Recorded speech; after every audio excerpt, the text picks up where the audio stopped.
Good, how are you? Good. Just letting everybody know we're finishing up a few things here. We're going to get started a little late, but just in a few more moments. Thank you, everyone.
It on? There we go. Good morning, everybody.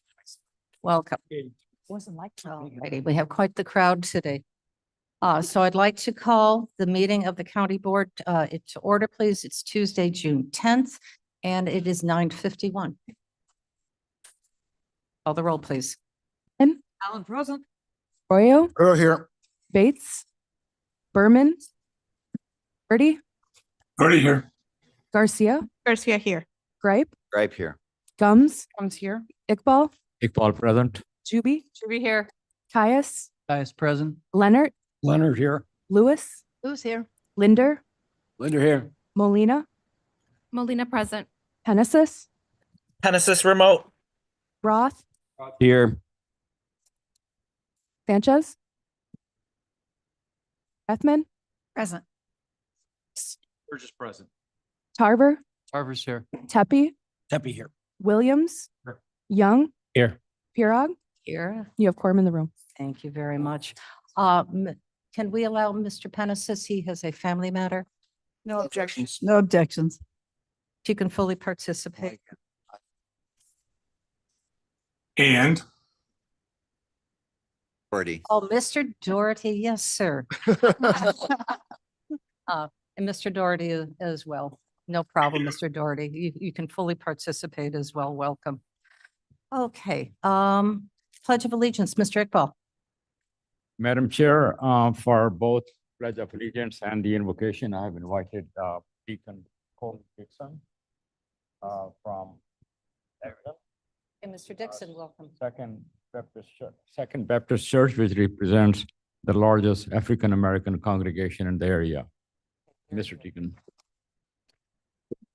if you will, recite with me, please. I pledge allegiance to the flag of United States of America and to the republic for which it stands, one nation, God, indivisible, with liberty and justice for all.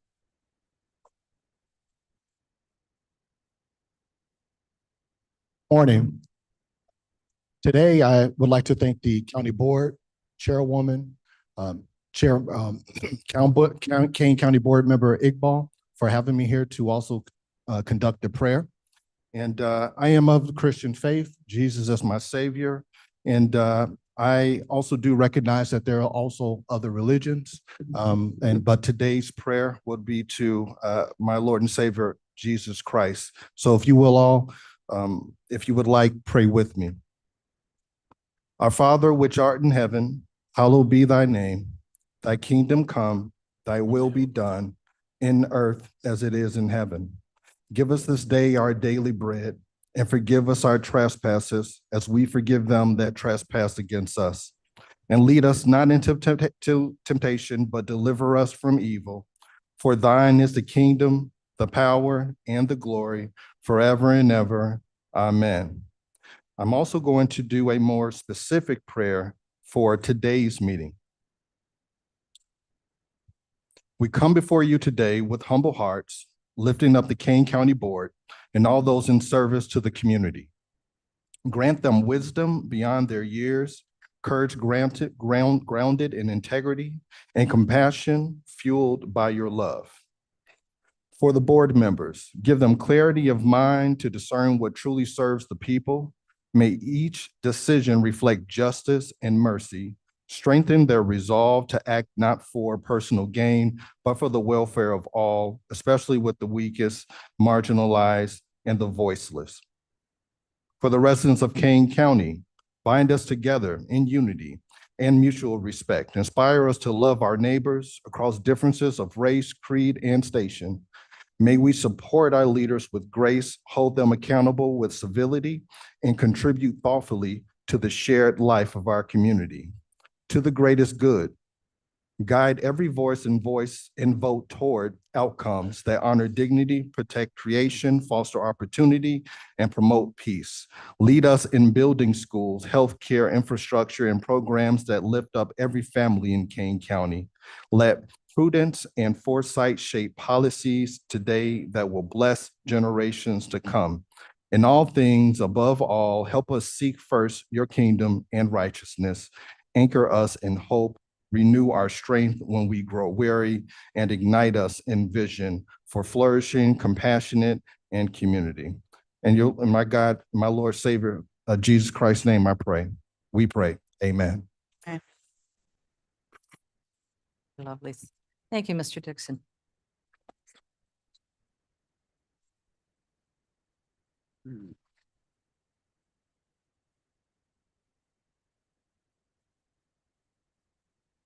May I please have a motion and a second to approve the minutes of May 13th, 2025? Madam Chair Gums, I would ask for unanimous consent to approve the minutes for May 13, 2025.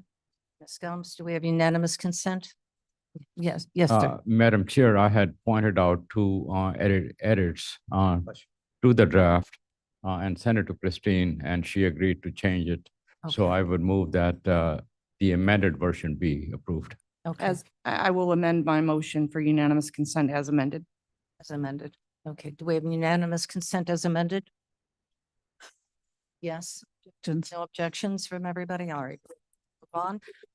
We have on to public comment now. And for all of our speakers who signed up, we have quite a few speakers that over exceeds the time limit for a half an hour. So my first order of business would be, may we extend this out past a half an hour? That is up to the board to decide that. To maximum limit of 45 minutes. I agree. I agree. Buddy, thank you. My next request is that we have got 6 speakers from the same organization, that is United Sovereign Americans. Could you condense that to one speaker, allowing opportunity then for the other speakers who have other things to speak about, time to speak?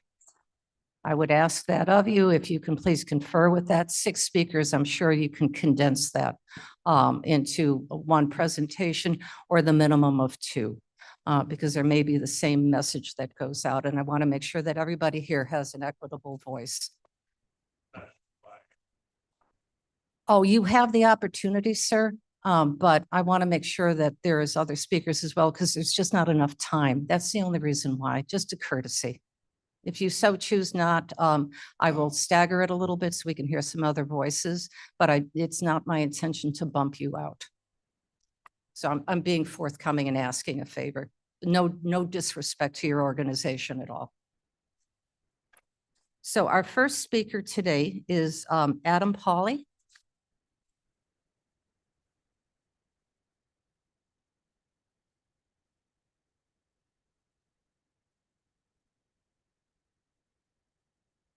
Can you hear me all right? Yes, Adam. Awesome. Thank you, Madam Chair. I rise today in support of the Pride resolution that will be before this body today. You know, we're here because of our founding documents. Starting with our Declaration of Independence, we hold these truths to be self-evident that all men are created equal, that they are endowed by our Creator with certain unalienable rights. Among those are life, liberty, and the pursuit of happiness.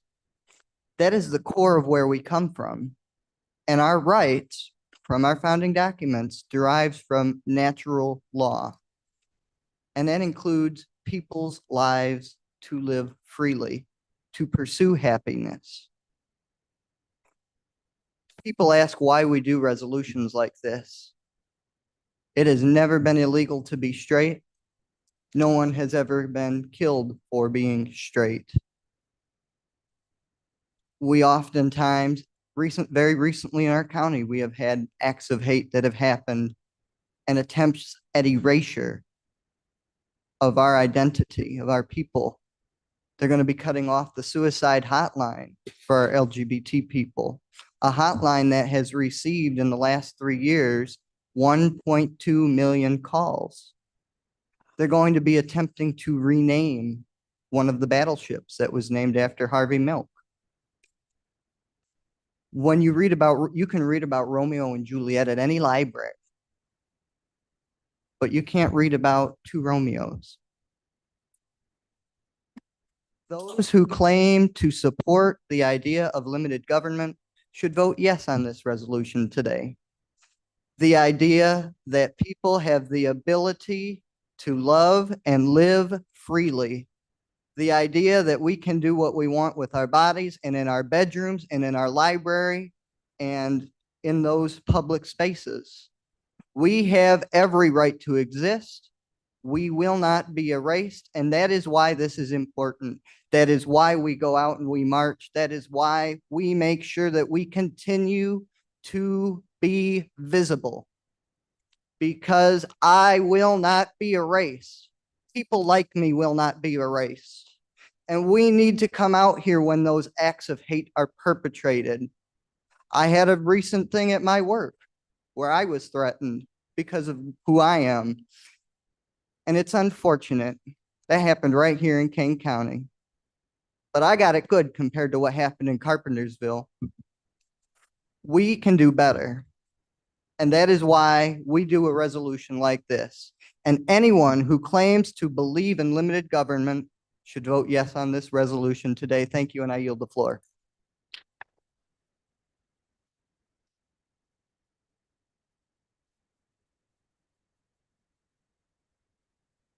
Our next speaker is Zachary Bishop.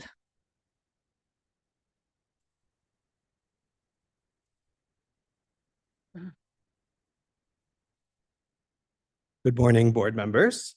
My name is Zachary Bishop. I currently serve as the chair of the City of Aurora's LGBTQ Advisory Board. My husband and I also recently became residents of King County last June when we purchased our first home on Aurora's west side. I wanted to speak today in strong support of the King County Board's Pride Month proclamation. Now more than ever, it is incredibly important for local government leaders to show their unwavering support for members of the LGBTQ+ community. The federal government and politicians across the country are actively seeking to harm and discriminate against our community. Their efforts are, of course, primarily targeting trans and non-binary individuals, but have far-reaching implications for the entire LGBTQ community and all marginalized groups. As Black lesbian poet Audre Lorde powerfully said, quote, "It is not our differences that divide us. It is our inability to recognize, accept, and celebrate those differences." Despite our current political climate, the LGBTQ+ community in Aurora and King County is as tenacious as ever.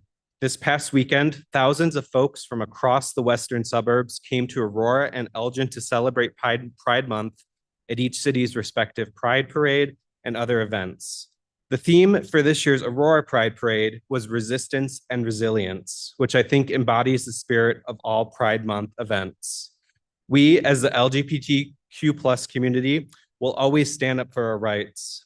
Many have tried to silence and discredit our identities, lived experiences, and self-expressions. Many have harmed and discriminated against us. But through it all, we have always endured, and we always will. Thank you.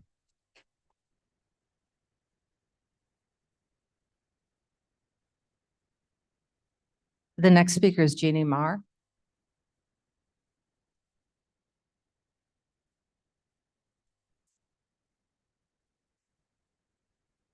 MEHR. There she is.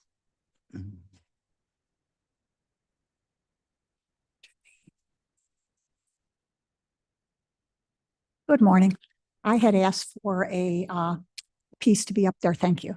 This is Exhibit B that you all got in your packet. I also passed it out. I am here to talk about why Kane County should vote no on the Elgin TIF number 3. Last week at the meeting, after the executive board discussion, I asked a board member why he voted to support extending the Elgin TIF 12 more years. He told me I represent and work for the Kane County Board. The answer left me confused because if you truly work for the Kane County Board, then you should know the board is in serious financial trouble, and this should be one of your top concerns. You should be looking for every responsible way to meet the board's mandated duty to deliver a balanced budget. Here is one of the opportunities that's presented. As you can see on this exhibit, and that I passed out, and I don't know if everyone had a chance to review this, but on the first line, A, it says Kane County, including the pension. Right now, if the TIF is not taken away, you will get $3.2 million over the next 12 years. If the increment is given back to you, that $4.6 million will be added back to your budget. So you'd be getting $7.8 million instead of $4.8 million. Excuse me, I'm sorry. You'd be getting $7.8 million instead of $3.2 million. You will lose $4.6 million that is in the center there. Now for the whole county, which we should be concerned about because the taxes are from the whole county are concerned for every citizen. With the increment, 128 million will be taken away from the county if this passes. If this passes, they will only get the $89 million instead of $216 million. So the tax revenue given up is a very, very sizable amount when we need it most. TIF number 3 has already diverted approximately $250 million over the past 23 years. If extended, this will divert another $126 million over the next 12 years. Most people don't fully understand how TIFs work. I just started studying them a couple months ago, and some are counting on this confusion. But the impact is real. This is significant. The board is being asked to approve the redirection of over $126 million with no direct vote or approval by the citizens. Thank you. Okay. Thank you. And I just want to say this vote is a symbol of what you value, who you serve. 23 years is enough. 126 I'm sorry, million ma'am, your more time is is too up. much. Please say no to the Elgin TIF. Thank you.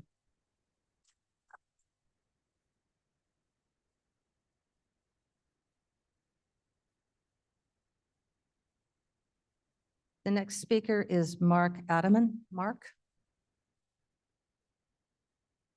Is Mark here? All righty. Mark, are you on Zoom? No. Denise Seobald.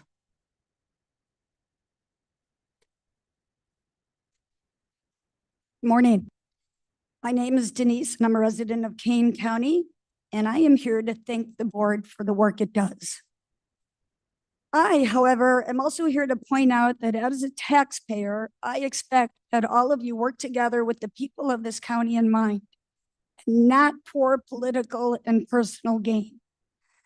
Unfortunately, this isn't the case with all board members, in my opinion. This was on full display during tax week when citizens came to pay their tax bills in person. A citizens group called Kane County Speak handed out flyers to people paying their bill in person. This flyer and the words used by the group alluded that this board and Chair Corinne Perogue were incompetent, mismanaging this board, and the reason that everyone's tax bills went up.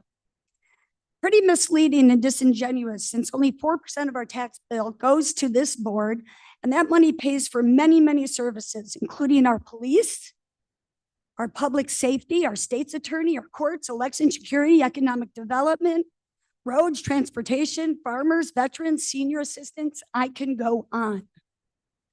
Now this group has a full First Amendment right to pass out this propaganda, as is I, to have the full right to counter their narrative as they did spread this propaganda for the tax referendum in our last election.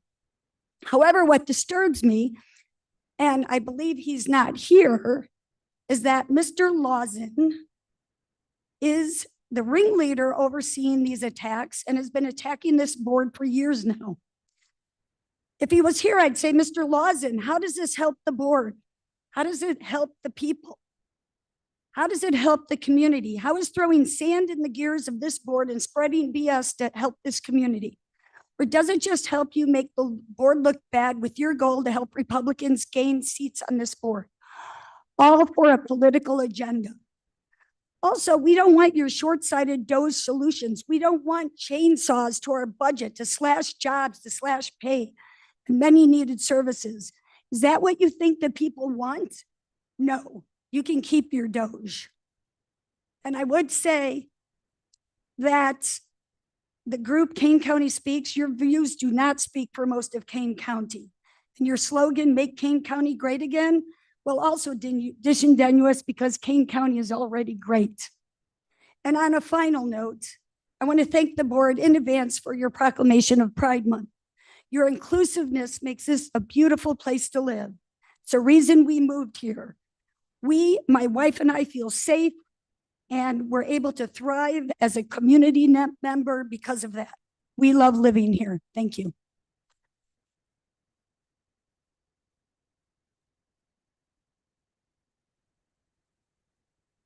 Thank you. The next speaker is Carrie, forgive me if I can't say your name correctly.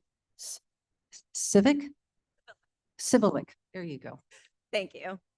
Good morning. My name is Carrie Cilic, and I'm a resident of unincorporated Maple Park.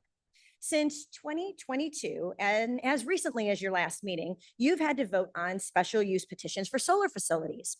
Over that time, you've voted and passed 15 out of 19 special use permits for solar facilities. These span over 11 cities in Kane County.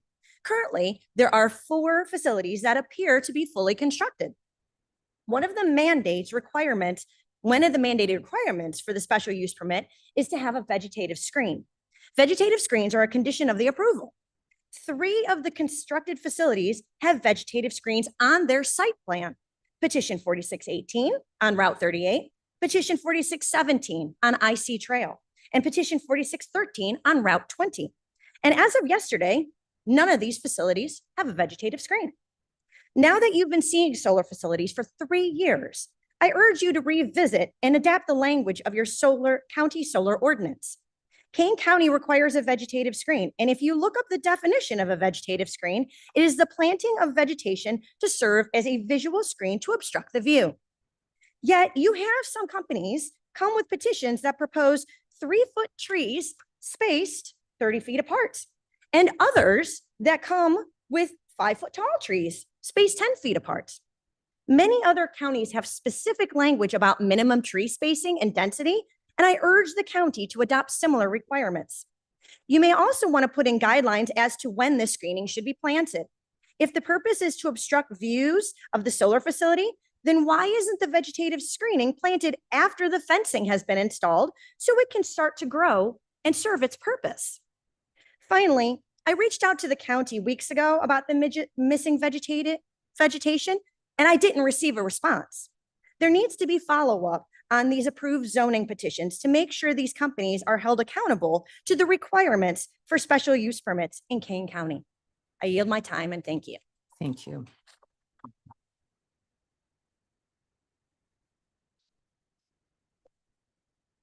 Okay, so the next speaker is Ken Zitko.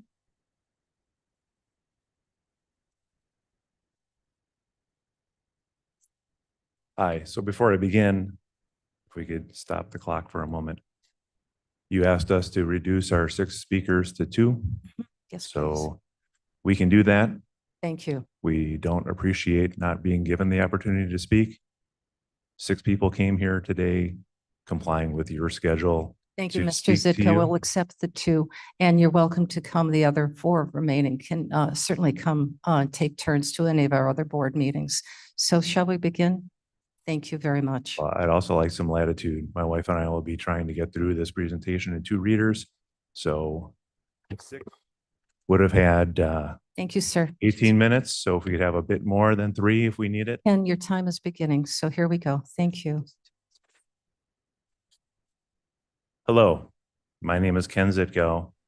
I am a Kane County resident, and I am a Illinois State Chapter Director for United Sovereign Americans. I'm here today to share critical information regarding our state's voter rolls and vote history from the 24 general election. The information comes from extensive research conducted by a team of data experts at United Sovereign Americans, a nationwide nonpartisan volunteer organization. I'm going to jump directly to the resolution because I've been asked to consolidate this presentation. A resolution for a legally valid 2026 general election, whereas free and fair elections are the cornerstone of the Republic of the United States, as stated in Reynolds v. Sims 377 U.S. 533 of 1964. Quote, the right of suffrage can be denied by a debasement or dilution of the weight of a citizen's vote just as effectively as by wholly prohibiting the free exercise of the franchise, unquote. Whereas elected officials bear the responsibility to ensure elections remain accurate and free from manipulation. In Enricoy 127 U.S. 731 from 1888, the United States Supreme Court affirmed that election officials must strictly adhere to federal and state laws governing the process, defining election misconduct as follows, quote, the evil intent consists in disobedience to the law, unquote. Whereas our constitutional system of representative government relies on 4 fundamental principles for validity in our elections. 1, accurate voter rolls. Election officials must maintain voter registration lists that are current and correct, which includes facilitating the registration of eligible citizens, as well as preventing the registration of non-citizens, fictitious names, and ineligible applicants. That's from the National Voter Registration Act of 1993. 2, eligible voters only. Election officials must only count votes cast by eligible citizen voters. That comes from the U.S. Constitution, 14th Amendment, Section 2.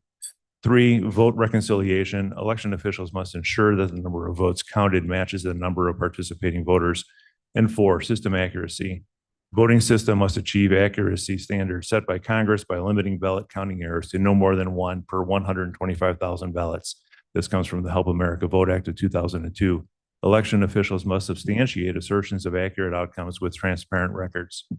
Whereas United Sovereign Americans conducted an independent audit of the Illinois 2024 general election data and uncovered alarming irregularities, our auditors directly measured 4,566,205 material registration errors and omissions in error in the voter database.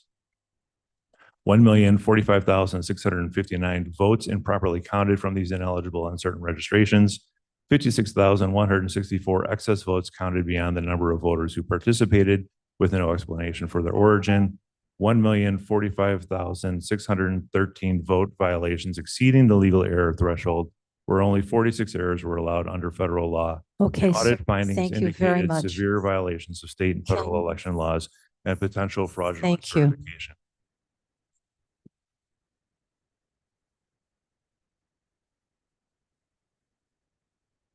So our next speaker, unless you, because we have Tom Kozik, Jody Ziko, Trista Medzuka, Mary Jane Silver Street, and Babe Poxty. Which one of you would like to speak? Jody, please come up, please.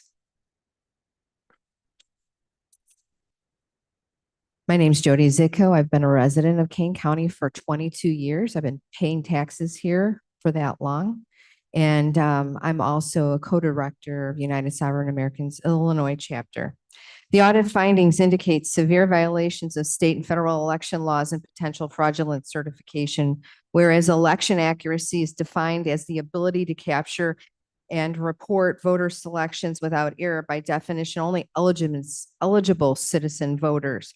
Election officials violate civil rights, undermine public trust, and jeopardize national security when they certify an election that fails to reach the standard. Whereas the irregularities in the official records of the 2024 general election call into question the validity of the election, threatening the guaranteed protection of our natural rights under a Republican form of government. This emergency inflicts immeasurable harm to our families, our way of life, and the fabric of these United States. It raises the specter of false representation in Congress, in U.S. Congress, and state and local governments, an allegation that election officials are currently unable to disprove. Therefore, be it resolved, the Kane County Board demands immediate action to ensure a legally valid and transparent 2026 general election by implementing the following measures: infrastructure compliance. Election officials must ensure that all voting systems meet Federal Information Security Modernization Act, that's FISMA standards, and maintain compliance throughout the election process. 2, voter verification. Verify that all voters are legally eligible U.S. citizens before their votes are counted, and if a voter's eligibility is in question, their vote must be held as provisional until legally verified. Ballot security. Enforce all issued and counted ballots to comply with robust chain of custody protocols to secure ballots from forgery, tampering, coercion, and destruction or injection. 4, accurate counts. Ensure all voter ballots are received and every valid ballot is accurately counted, with any material questions resolved through lawful adjudication procedures with oversight. 5, proven outcomes. Election officials must investigate and resolve, or if necessary, re-administer any elections that cannot be proven accurate and compliant. And in every jurisdiction, officials must provide records substantiating election and initiative results to the citizens. Additionally, officials must securely store all ballots and operational records, including electronic records, to protect them from auditing purposes, from tampering or alteration. Be it further resolved that the Kane County Board calls upon county, state, and federal legislators, law enforcement agencies, prosecutors, judges, election boards to uphold these principles, ensure legal compliance, and restore public confidence in our election systems. Your signatures to the resolution affirm our commitment to protecting the constitutional mandate or legitimate representative government and ensuring that every valid vote is Amen. counted accurately Jody, your and time is up. lawfully. Thank you. Thank you very much. There's a resolution with scorecards up here. I'm going to leave them on the podium for the board. Very good. Thank you.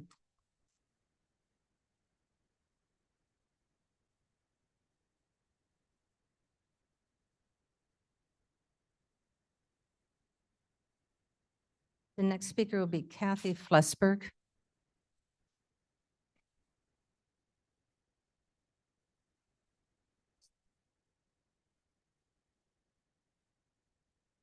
Good morning, Kathy Flesburg, Huntley. For the last year and a half since I started coming to these meetings, I have heard over and over many times how salaries are 70% of the budget. Knowing how over budget we were last year in the general fund, and also knowing Kane County has been hiring like crazy and creating departments, I had a strange feeling this 30 million you were trying to cut or raise was extremely low. So over the past few months, I have FOIA'd quite a bit. I FOIA'd all the salaries of all the employees for 2024, which detailed hire dates, positions, and departments, as well as the department totals. I also FOIA'd everyone that's left in the last 4 years. The salaries I have researched are strictly for the general fund, what the general fund pays for. It doesn't include the health department, animal control, transportation, etc. I even took out the Board of Education, and yet the general fund pays for some of those salaries. So none of what I'm about to tell you can be refuted.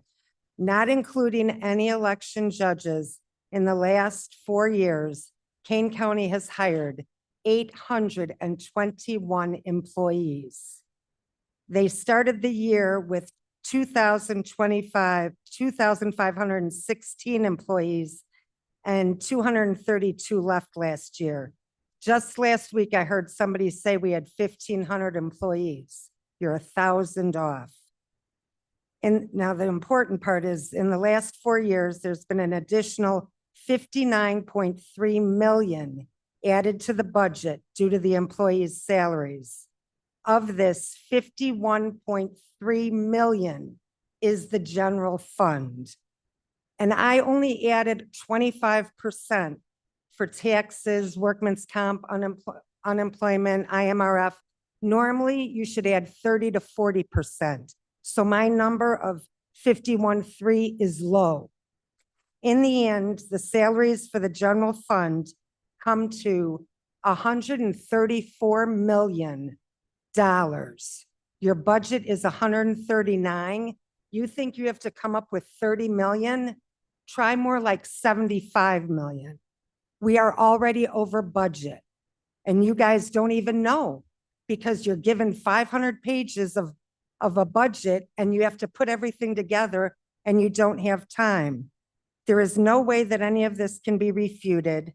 Why do we still have 6 people in an ARPA department when the money's gone?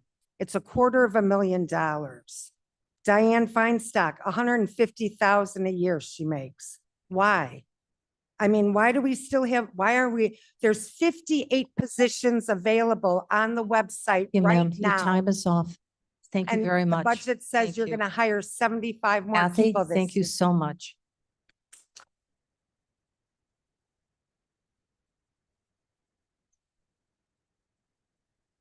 All right, I'd like to bring up Mr. Kenyon, please.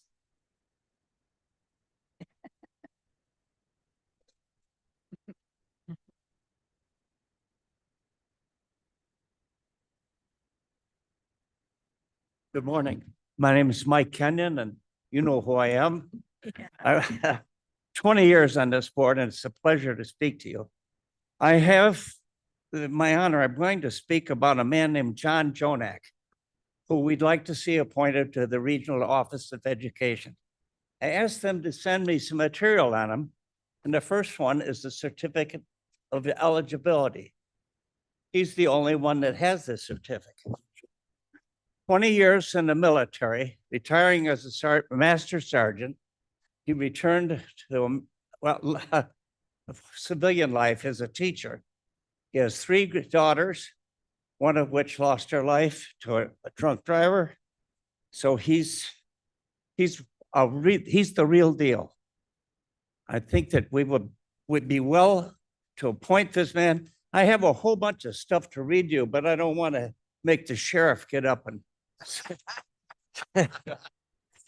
shoo me back, but I value your time and you can read his qualifications and I'm sure you'll appreciate that he is the real deal and we'll vote for him. Thank you, sir. Thank Bye. you very much.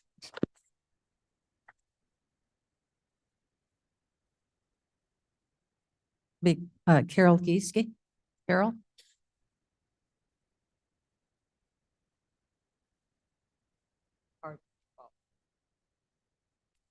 Good morning, Chairwoman Parag and County Board members. My name is Carol Giski. I'm the CEO of the Elgin Area Chamber and a lifelong resident of Elgin. Downtown Elgin is the historic heart of our community. Your support of the extension of our downtown TIF district is a crucial investment in our future in Elgin. It offers many benefits, including economic growth, continued revitalization of the area, and increased tax revenue. By strategically using TIF funds, the city can continue to encourage new businesses, attract residents to live and dine and work downtown, and enhance the overall quality of life for Elgin residents. As you know, the Chamber's Economic Development Division, the Elgin Development Group, EDG, has a long-standing productive partnership with the Kane County, working closely with you on the exciting development of the new Kane County Economic Development Corporation. In our public-private partnership with the city of Elgin, EDG remains focused on expanding the tax base by attracting new businesses and supporting property development. That growth can occur with this downtown TIF extension, means we will continue to generate revenue for essential services and infrastructure improvements while creating much-needed jobs. We are continuing to celebrate the announcement that Elgin has been named one of the best places in the United States by the U.S. News and World Report, ranking Elgin number 5 among Illinois cities and earning the number 122 spot nationally on the publication's 2025-2026 list of the 250th best places to live in the United States. We're very excited about that. That annual report evaluates cities across the country based on affordability, quality of life, job market strength, and overall desirability. Elgin's consistent focus on public safety, community development, and economic opportunity helped set it apart on this year's list. We value your recognition of Elgin's ongoing revitalization, fiscal responsibility, and transparency. Supporting the extension of the downtown TIF district is key to our continued success in this partnership, and we appreciate your support. Thank you. Thank you.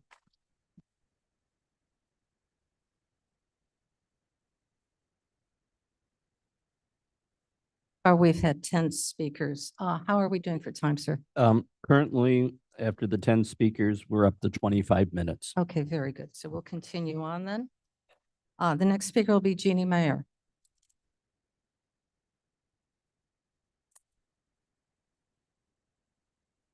Good morning. Freedom, not slavery. Constitutional republic and capitalism, not socialism. No new taxes.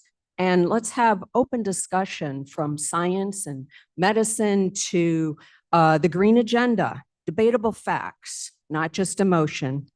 In early 2024, the new Argentine president, Milei, warned that the Western world is in danger.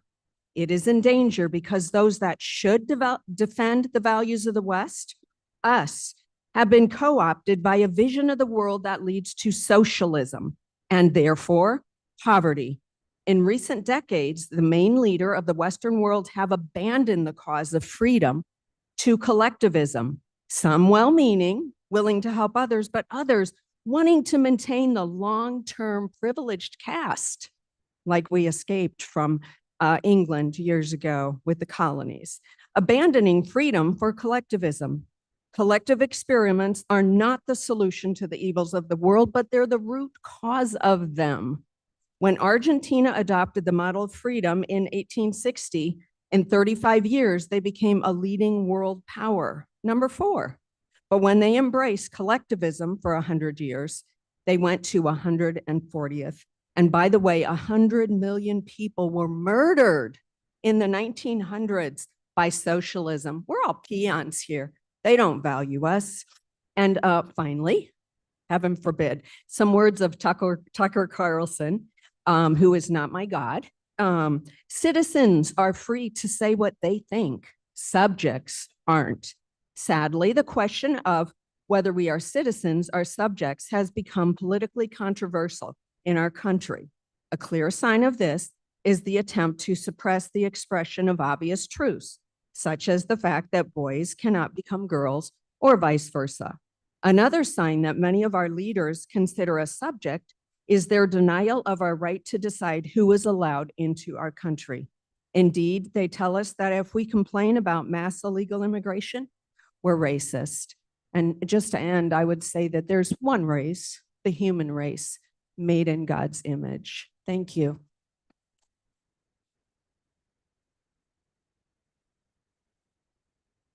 Next speaker is Daniel Donahue.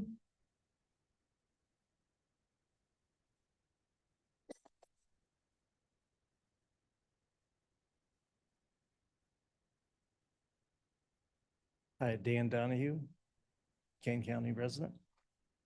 First of all, I'd like to thank the board for all their hard work. Mr. Donahue, could you get closer to your microphone? There, Dan Donahue, Kane There you County go. resident. First of all, I'd like to thank Kane County Board for all their hard work. I'd like to thank all the departments and the employees as well. I'd like to thank the unions that represent the county employees. Based on my preliminary research, it shows that a per capita spending of Kane County is $610. That compares to Lake County at $930, Page County at $950. So that to me shows reasonable and conservative planning. I and my family live here for numerous reasons: quality of life, safety, education, beautiful parks, forest preserves, and great opportunities. As a resident of Kane County in America, I and my family have freedoms protected by the Constitution, including freedom of speech and due process. We have a diverse community which includes people with different beliefs, disabilities, opinions, and ideas. We treat people with equality. We come to the aid of our family and friends and neighbors. I am here by choice. It is a struggle financially, but a great quality of life is an investment for my children and wife. Having greater salary would certainly make a great difference. I hope I and my family continue to have the individual freedoms and liberties afforded to us by the Constitution, and we find paths of hope in lieu of hate and division. Yes, there's opportunities to find savings. Taking a chainsaw to a budget and destroying our quality of life is not a solution. I think that we've seen examples of that at the national level, and I hope we don't see that at the local level. Thank you. Thank you, sir.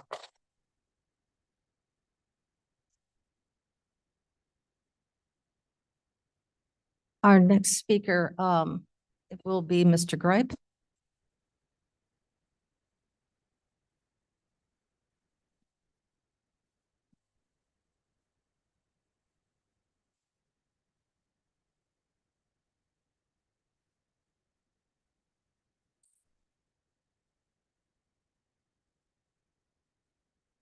Morning. As Ronald Reagan used to say, well, here we go again.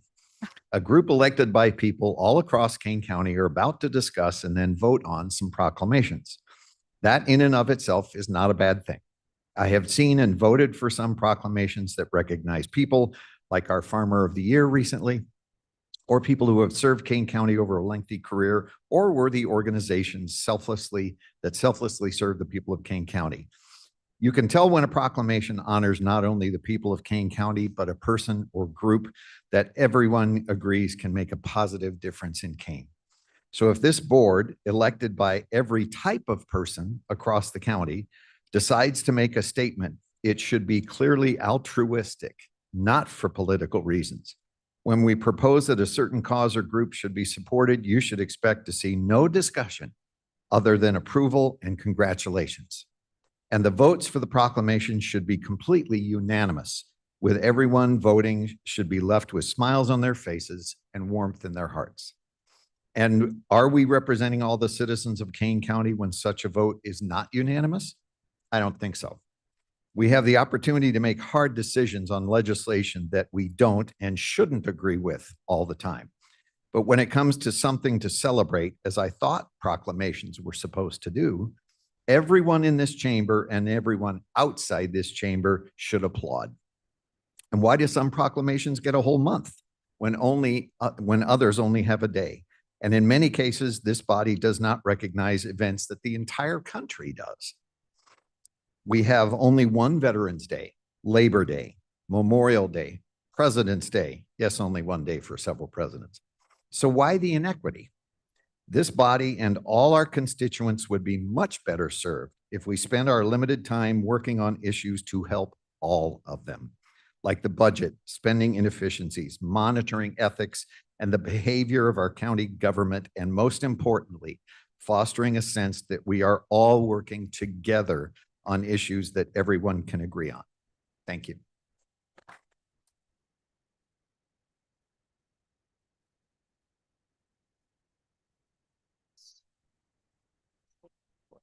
Brian Anderson.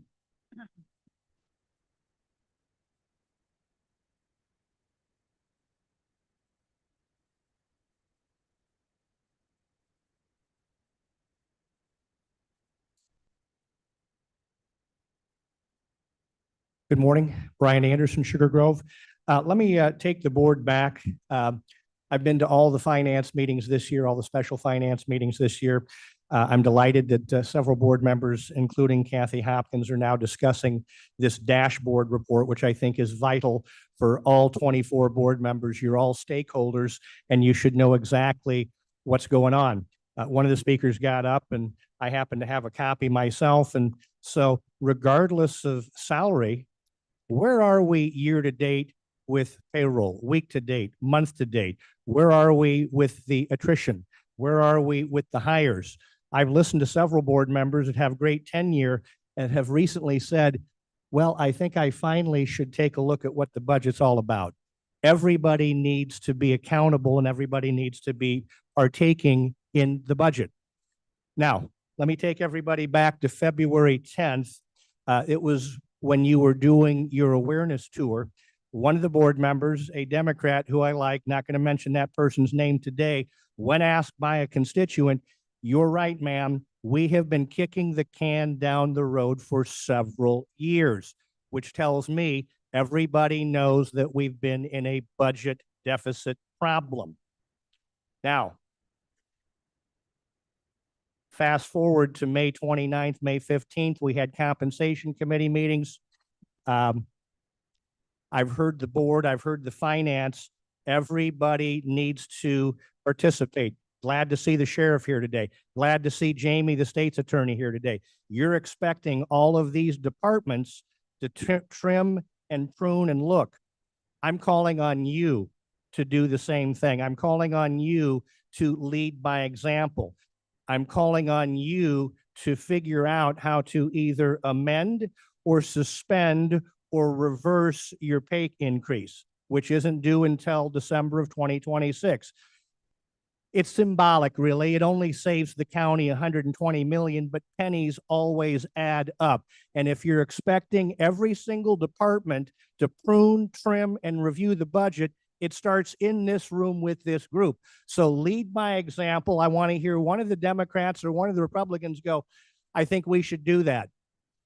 Take a look, start with your leadership, suspend your pay increase. You want to give yourself a pay increase once the budget's been balanced and you can show consistency for 12 to 24 months, then bring it up again. Thank you very much.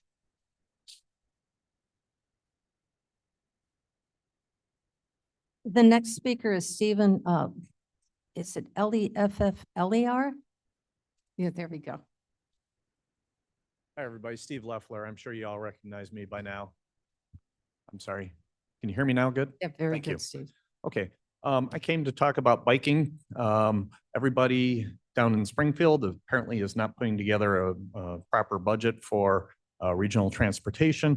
And instead of having more cars on the road, I'd like to see us all be able to commute between the cities a little bit easier, particularly along the Fox River, where 75% of the residents of Kane County live.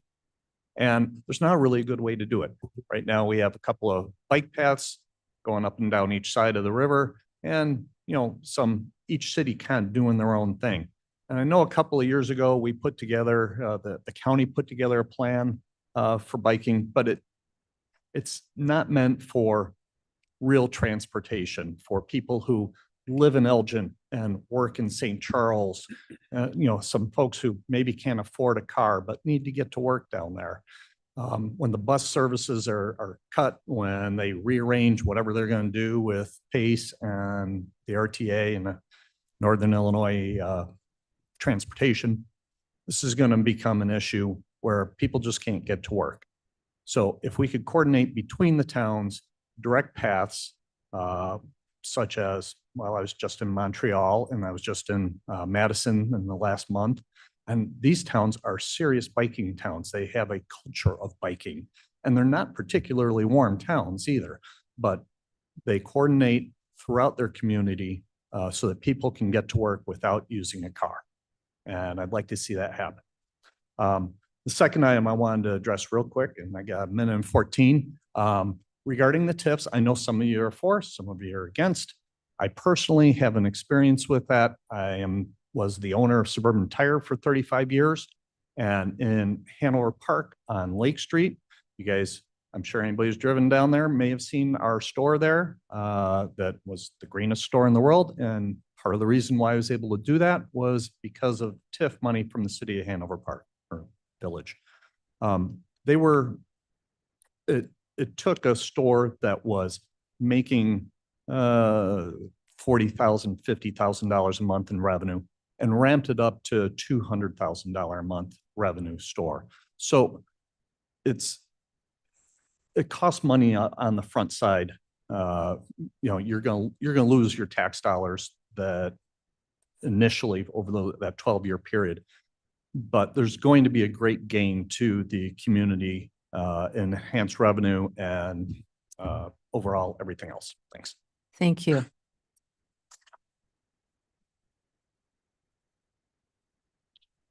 We have now had 15 speakers. How are we with time? We're currently at 37 minutes. Okay, I think we have room for a few more speakers. Then Mark Titry.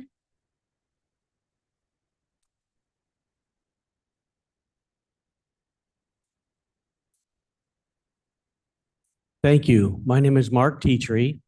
I'm a 29-year resident of Kane County, and I'm retired. And I've spoke here a few times before. Thank you for this opportunity. Being retired can be fiscally challenging, but if you follow the simple rules by Dave Ramsey, not to spend more than you take in, and budget, it all seems to work out. The big challenge are those hidden costs and increases. This last year in 2025, insurance, auto and car, significant double-digit increase. Medicare, withholding tax increase. Medical supplements for my wife and I, significant double-digit increases. Property tax, almost a double-digit increase. And go figure, my drug plan came down a few bucks, so that's good. And who knows what Pritzker's budget's going to do regarding tax increases. You all need accountability with our money. I graduated with a business management degree at NIU. The accounting students used to joke saying, do you know what the first rule of accounting is? They would joke and say, carry a sharp pencil with a big eraser. But we all know the answer is, for every credit, there's a debit. My request is you treat our tax dollars with respect and spend wisely. I guarantee you there's not one of you on the board that would give us your checkbook to spend with. But we have given you ours, not by choice, by law. Spend our money wisely with integrity. I want to leave this with you. This is not mine. I heard this last week. I thought it was excellent. Wisdom doesn't shout. It listens, learns, and speaks only when it matters. Thank you very much, and I appreciate the time today.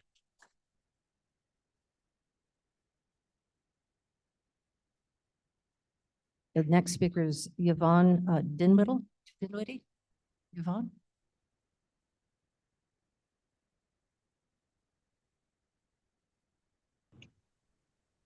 Yes, thank you. Yvonne Dinwiddie, a Kane County resident for Yvonne, could you put the mic a little bit closer to you?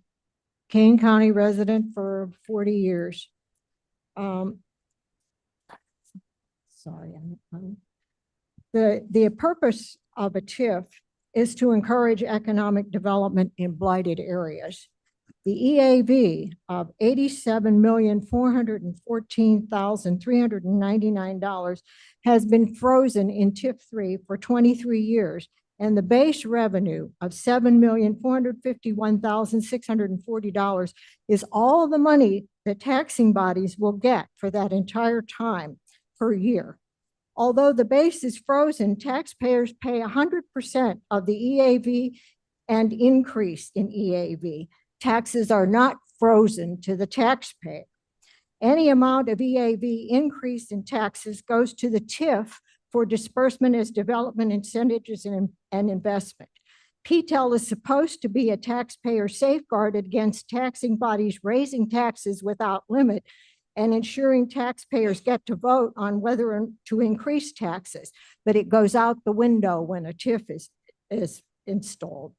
TIF 3 is scheduled to end this year. So let's look at exhibits B, D, and E that were presented to you. At the end of 23 years, the property in TIF 3 would go on the tax rolls as new property, and the taxing bodies would receive the benefit of their 23-year sacrifice.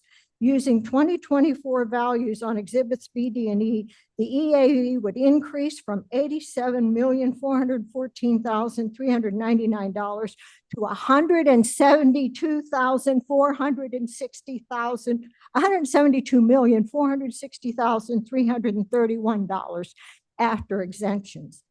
Based on the tax rate of 0.08525, the actual tax revenue would increase to $14,702,243, roughly double what the taxing bodies are currently receiving.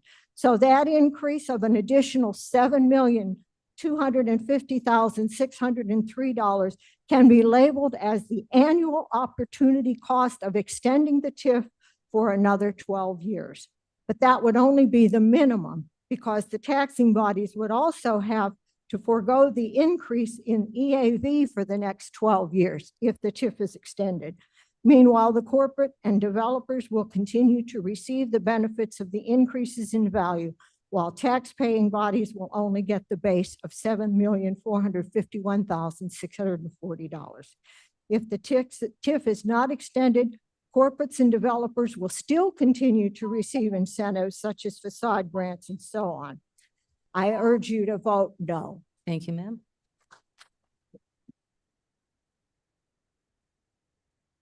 Then our last speaker of the day is Carl Dinwiddie.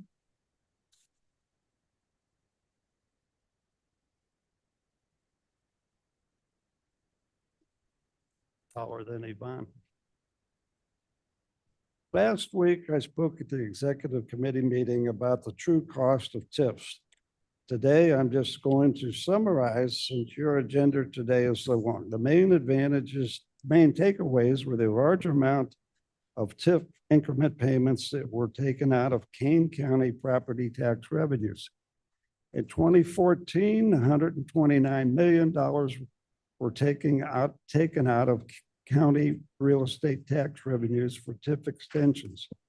And in 2024, $612 million were taken out of real estate tax revenues in the county. Doing the numbers in 2014, 14% of the total real estate revenues were taken out to pay for TIF extensions. In 2024, 35% of total real estate tax revenues were taken out for TIF extension payments. That averages out to a 2.2% increase every year from 2014 to 2024. At this rate, by 2031, 50% of Kane County's real estate tax revenues will go to TIFs. This means that the county will only get 1/2 of the real estate tax revenues to distribute to all the government bodies in Kane County. Yvonne had me compute the effect on the school districts in Kane County. She had me do just the last 3 years' effect, and it came out that the school districts in Kane County lost $1.03 billion that could have been used by the Kane County school districts to educate the students in Kane County. In my opinion, the growth of TIF payments in Kane County is not sustainable. The county is on a fiscal cliff that has to be stopped and reversed. No more TIF extensions anywhere in the county should be supported. To take the first step, the county board has to show leadership and moral courage and make the tough decisions.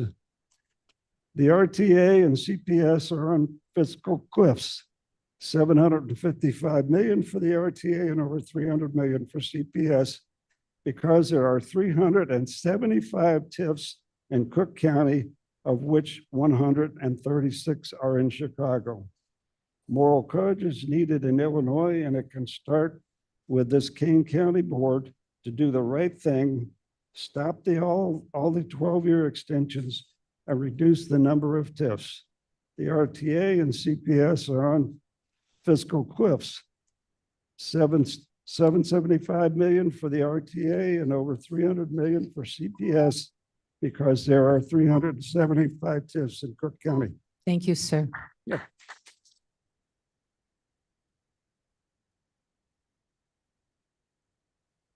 Ladies and gentlemen, that does conclude our public comment. I'd like to thank all of you for coming out today to speak. For those of you who did not have a chance to speak, if you would like to send your remarks to the board, we'd be more than happy to be able to distribute those. So again, many thanks. Alrighty. So now we have a number of proclamations, but before we begin our proclamations, I would like to ask the board if, because we have speakers here who, as Mr. Kenyon would once say, like to get on with the rest of their day. If I may move with your approval, please. Off consent, this is item A and B and F. Directly after our, after the Springfield wrap up. And then we'll be going into executive session as per request of John Frank.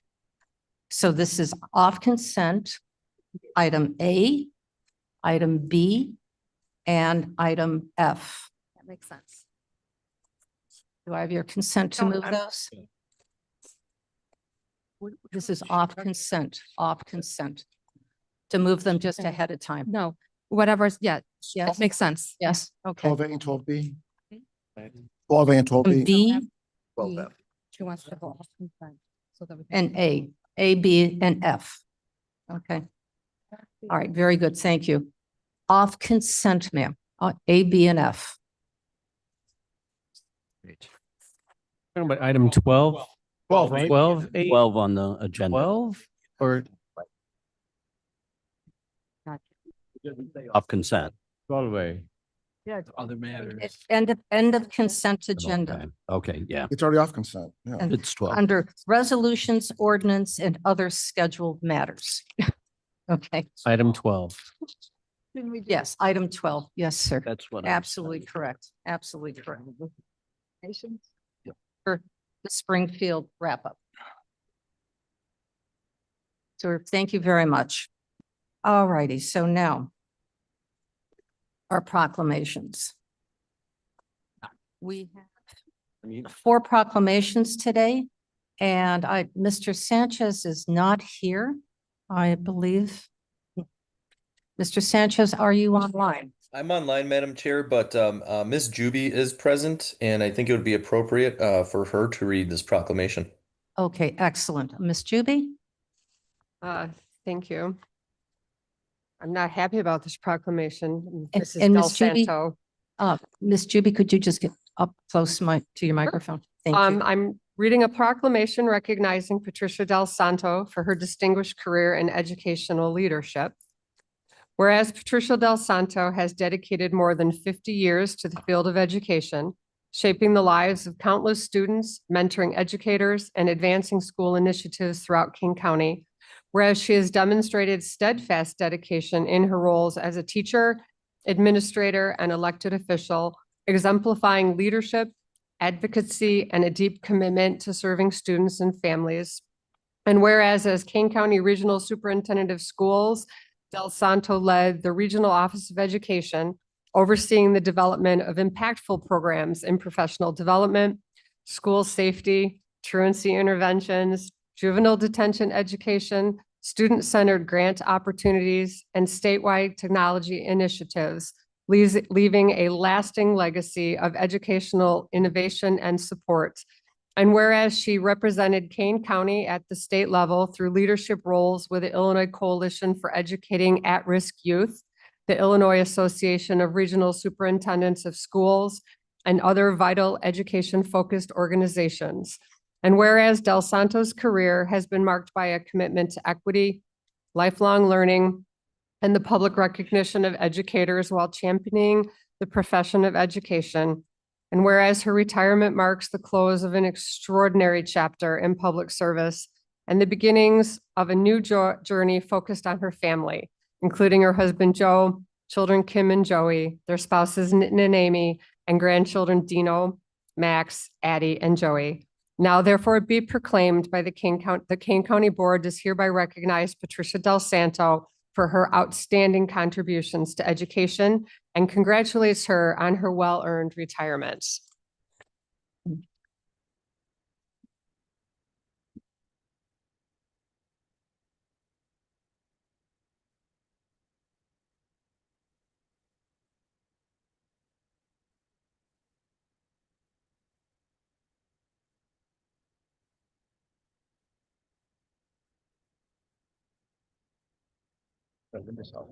For that. Thank you. It has been the honor and pleasure of my entire career to serve this county as your regional superintendent of schools. I could not have asked for a more supportive group of people in this Kane County Board than the support that you have given to myself in my office. We have an extraordinary team that we've built over the years, and we've made tremendous strides in education with the students of Kane County. I thank you for everything, and I thank you for allowing me to be a part of this. Thank you.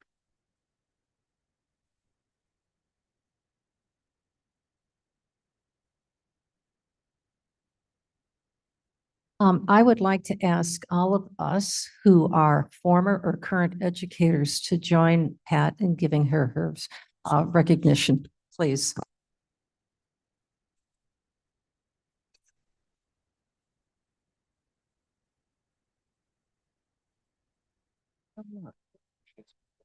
Former or current educator. Mr. Carver, isn't it?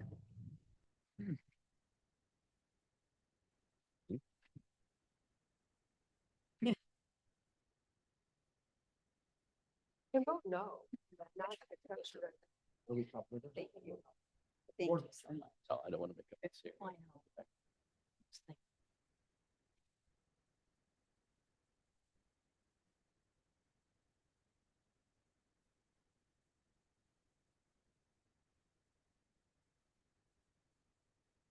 That's too.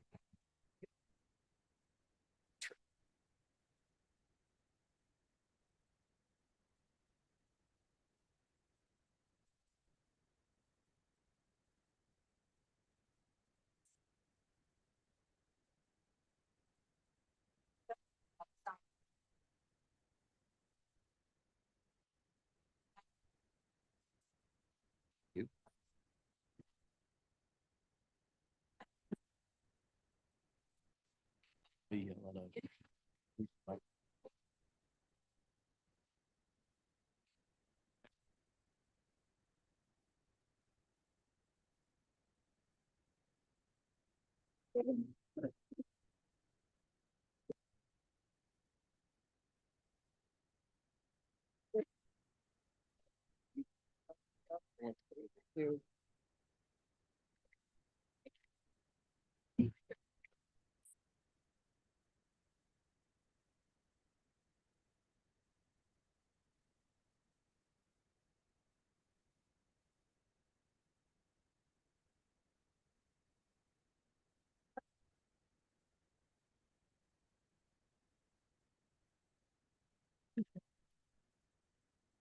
I think this is going to be a unanimous vote, but we have to formally vote. Do we just say aye? All in favor, aye, or you want roll call? Do we need Roll- motion first? A motion, please. Ms. Juby wants to make the motion. I make the motion recognizing Patricia Del Santo for her distinguished career in education and leadership. And then Mr. Linder wanted to second. Linder, second. Thank you both. Very well. Clerk, call the roll. Allen, Allen, aye. Arroyo, Oh, yes. Bates, Bates, yes. Berman, Berman, yes. Doherty, Doherty, yes.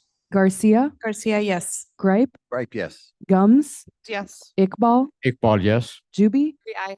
Pius, Nice, yes. Leonard, Leonard, yes. Lewis, Lewis, yes. Linder, Linder, yes. Molina, Molina, yes. Hennessis, Hennessis, yes. Roth, Roth, yes. Sanchez, Sanchez, yes. Strathman, Sturgis, Yes. Tarver, Tarver, yes. Tepe, Epi, yes. Williams. And Mr. Sanchez, are you still there? No. Yes, Okay. Madam Chair. Okay, how's your vote, please? Oh, I said yes. Sorry if I Oh, wasn't. okay, sorry, I audible. didn't hear. Very good. All right, and Mr. Doherty voted, right? Very good. So the next one is a proclamation recognizing June 2025 as Pride Month in Kane County, Illinois. Mr. Linder. Thank you. This is getting to be a tradition that I read this one. Mr. Linder, can you get closer to your microphone, please? Yeah, thank you. It's a pleasure to read the proclamation. Whereas the month of June is recognized across the United States as Pride Month, honoring history, contributions, and resilience of the LGBTQ plus community. And whereas Pride Month commemorates the 1969 Stonewall Uprising in New York City, a pivotal moment in the LGBTQ plus civil rights movement. And whereas Illinois has long been a leader in supporting LGBTQ plus rights, from hosting one of the first pride parades in 1970 to advancing marriage equality and civil protection in recent decades. And whereas Kane County values diversity, inclusion, and the dignity of all people, and strives to be a welcoming community where everyone, regardless of sexual orientation or gender identity, feels safe and respected. And whereas local organizations such as Belong Fox Valley, Elgin Pride, and Aurora Pride continue to support LGBTQ plus residents and foster community engagement.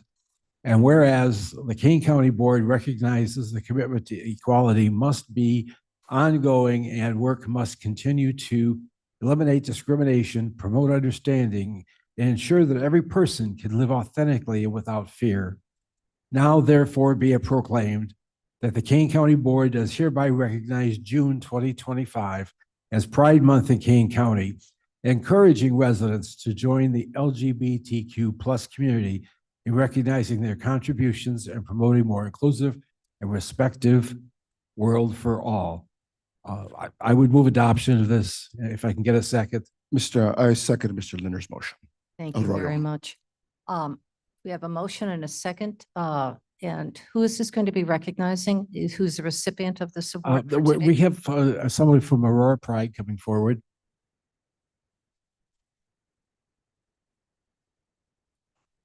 And when we take a picture, if there are members of other pride groups here, I'd ask them to join. Absolutely. And then we will take the vote after the photographs. Does the speaker, does the representative from the Aurora Pride Group like to make a few comments, please?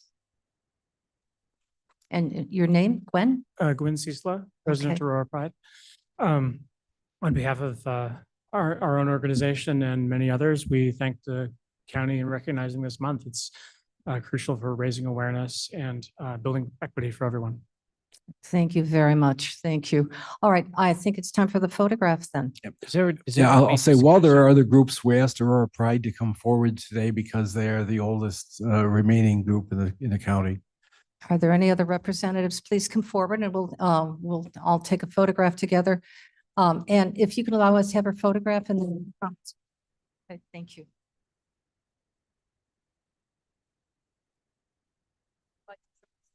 No, there's got to be discussion before the vote. Take a photo before this.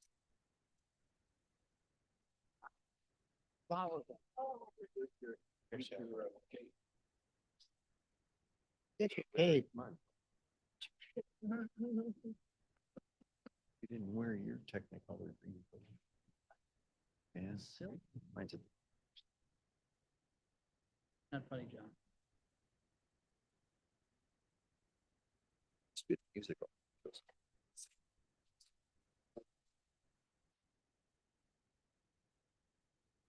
Burn? The short people. Yeah. Come up to the elder. Great. Like this. Oh. Over under. Gone. Did you have one? Yes, it did. Uh-huh.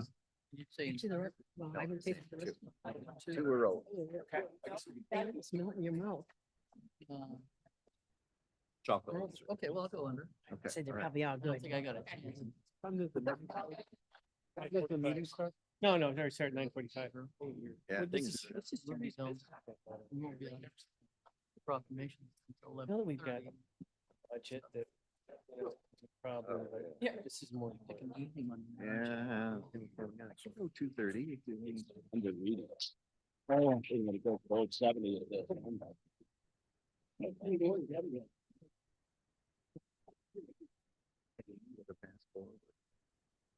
Don't show up.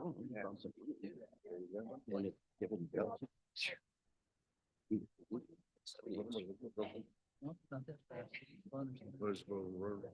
Well, that's my excuse. Did you ever see the movie Molly?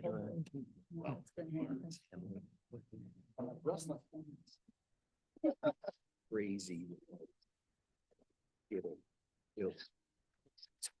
It'll speed up your life. I'm creating a life sentence. Yeah, you can switch to a different. And he gets. All right, we had a motion and a second. We've had our public comment, and on this issue, I believe, there is a representative from the board who'd like to speak. Yes, sir. Discussion. David Young. We all have family members or friends that are definitely part of this community. And we welcome them with open arms. We love them, we respect them. However, sometimes that respect is only one way. And I highlighted a couple of examples last year, and I just wanted to bring those two up again. At the Olympics last year, it was allowed for 2 biological male boxers to compete and to beat up biological female boxers. They won the gold medal, 2. And this year, you have Tacoma, Washington High School track and field meet. A biological male won the 400-meter race just a couple weeks ago. You ought to watch that video. I mean, that guy is at least 10 yards above ahead of everybody else. It was a biological male who won the female 400-meter race. That's wrong. In Minneapolis, I don't know if it's Minneapolis, but in Minnesota, there was a high school softball championship that took place just over the last week or so. And the star pitcher, a biological male, took them to the championship. He pitched 7 shutout innings and they won 6-0. They killed that other team. Why? Because a biological male was pitching for them. 7 shutout innings. And this also is here in the Chicagoland area, where you have a track meet at Jefferson Middle School in Naperville just a couple of weeks ago. And the biological male entered in a competition and he won all the events. So this needs to be, first of all, you need to recognize that this is happening with this group. And President Trump actually signed an executive order. It was Executive Order 14201, called Keeping Men Out of Women's Sports. And I wrote something that I would like to add to the proclamation. And it states, whereas the Kane County Board recognizes Presidential Executive Order 14201, titled Keeping Men Out of Women's Sports, issued on February 5th, 2025, which affirms the federal government's policy to preserve fair and safe athletic opportunities for women and girls by ensuring that participation in women's sports is based upon biological sex consistent with the intent of Title IX of the Education Amendments Act of 197. And I make a motion to put this onto the proclamation. All right, a motion has been made to make a revision to that. Is there a second to that motion? Second. Mr. Gripe seconds. All right, now we can open. I'm sorry. Please Madam sit Chair, down. order, please. Please sit down. Please sit down. Thank you. Thank you very much. I know this is a very passionate issue. We have a motion and a second. Is there any discussion on Yes, this? please. Yes, Linda. Oh, yes, Mr. Linder. You know, there is controversy about the issue of transgender persons participating in sports in their new gender or the reassignment. But there's no statistics on how many of those people join teams and, you know, maybe sat on the bench or the team didn't win. There's no statistic on that. We haven't presented a statistic, and I didn't come prepared with it, with the number of transgender people that were murdered last year.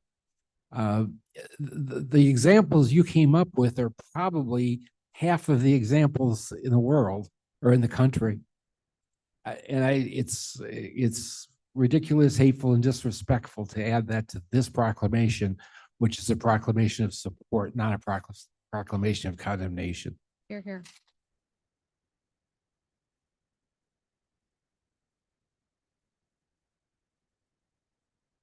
Are there any other comments from the board? Mr. Young. Yes, this was a executive order by President Trump, and this is what he campaigned on. He said that he wanted to keep women or men out of women's sports. And how many people voted for him? I mean, it's definitely over half the country, right? So this is, I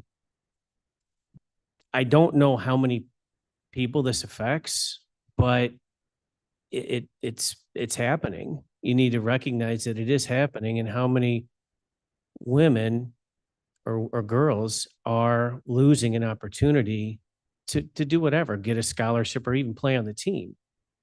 And that's what this is really all about. And then especially if you start talking about a contact sport like boxing, wrestling, we do not want our daughters, our granddaughters getting mauled, attacked, beaten. Come on. So, well, it's happening. I mean, look at the, I just gave the example that it did happen in the Olympics, and it happened just a couple weeks ago with this pitcher in Minnesota. It was a biological male. So when Trump came up with this executive order, a lot of people, he campaiggned on that. So we'll take a vote, and I appreciate that. Thank you. Thank you. Thank you, Mr. Young. All right, we have two other speakers, and then I think we can move forward. I recognize you, please. Thank you, Grum's here. I just want to, my 2 cents is always, pretty feisty. I could care less what Donald Trump says. I don't think he can tell his ass from a hole in the ground. And his executive order, frankly, keep it in Washington. Kane County did not vote for Donald Trump. So God bless him. But this proclamation literally addresses good things. And one of my colleagues stood up in public comment and said, we should all be cheering and appreciating this. And that's exactly what we should be doing in Kane County, because we are one group of people. We're not multiples. Here in Kane County, we all love one another. And I'm glad you did lead with that, Mr. Young, because here we love one another. If you want to create a proclamation about something different, that's great. We can have that discussion, but this is not time for that. And I will absolutely be supporting this. Ms. Bates. The LGBTQ community is large enough and everywhere in our community that many of us have gay friends. Shh, don't bother me. Cut it out. Many of us have, I'm very serious. Don't screw with me, Alex. have many gay friends. We have gay brothers, sisters, daughters. But the trans community is very small. I believe it's about 0.5%. It's an important 0.5%. But because they're so small, we don't always have a brother or a sister or a cousin who is trans. They're so small that they are being used as a scapegoat to focus hate in our society. This is a false argument. It's a red herring. The deal about athletics, we'll have to work that out. But if 0.5% of the people in our community are trans, and let's say 0.5% are athletes, you do the math. This is a tiny fraction of a percent, and we cannot live our lives based on this tiny percent. They are used to foment hate. This issue is being used to foment hate and exclusion. And in Kane County, we are inclusive, not excluding. Very good. All right. Please. Members of the board, we have an amendment on right now. Could I please take a vote, call the roll on the amendment? Madam, what is the amendment? Could you please? The amendment, could you please read it, the amendment again, please? The amendment is essentially condemning biological males competing in women's sports and the support. I can read it. Please. Where, is it in whereas, is it in the last It paragraph? says, no, I wrote it. Whereas the Kane County Board recognizes Presidential Executive Order 14201 titled Keeping Men Out of Women's Sports, issued on February 5th, 2025, which affirms the federal government's policy to preserve fair and safe athletic opportunities for women and girls by ensuring that participation in women's sports is based on biological sex, consistent with the intent of Title IX of the Educational Amendments Act of 1973 or something. So Very what number is the whereas? Is it- I'm adding it. It's not I'm adding it. included on, he'd like to add it, sir. Mr. I want to add it to. Add it this. to, yeah, but not in the. We're final on- paragraph, isn't- Okay. Are you ready? Okay, It so says in let's preamble, yes. take a vote. Excuse me, let's take a vote on this amendment. Yeah. Clerk, call the roll. Allen, Alan, no. Arroyo, No. Bates, No. Berman, Berman, no. Doherty, yes. Garcia, Garcia, no. Gripe, Right, yes. Gums, Absolutely not. Iqbal, Iqbal, yes. Juby, Juby, no. Caius, Caius, no. Leonard, Leonard, no. Lewis, Lewis, no. Linder, Linder, no. Molina, Molina, no. Hennessis, Hennessis, no. Roth, Roth, yes. Sanchez, Sanchez, no. Strathman, Burgess, yes. Tarver, No. Epi, No. Williams, Present. Young. Yes. It is.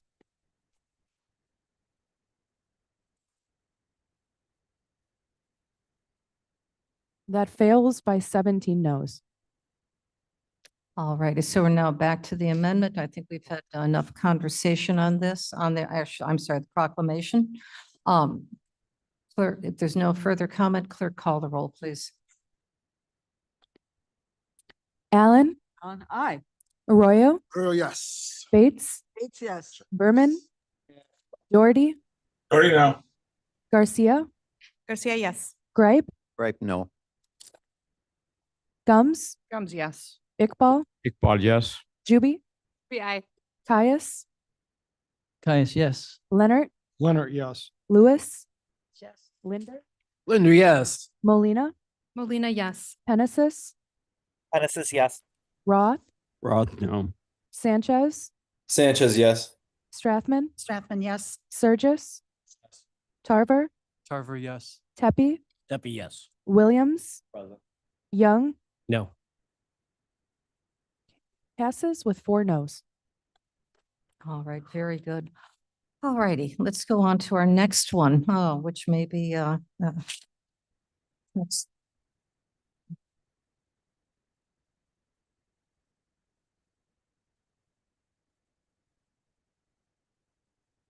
The next one is recognizing June 7th, 2025 as National Gun Violence Awareness Day in Kane County. And I'm turning this over now to Mr. Tarver. Thank you, Madam Chair. This proclamation recognizes. And Mr. Tarver, could you get closer to your microphone? Thanks, Bill. This proclamation recognizes June 7th, 2025 as National Gun Violence Awareness Day in Kane County.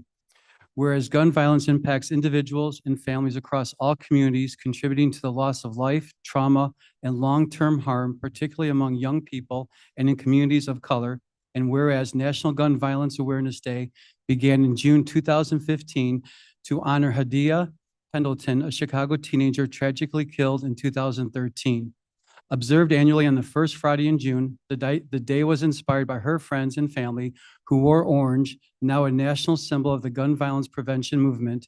And whereas from 2015 to 2022 in Illinois, firearms were used in 84% of homicides, 36% of suicides, and 57% of all violent deaths involving individuals under the age of 18, and the highest rate of non-fatal firearm injuries occurred among those aged 20 to 29, followed by youth aged 10 to 19.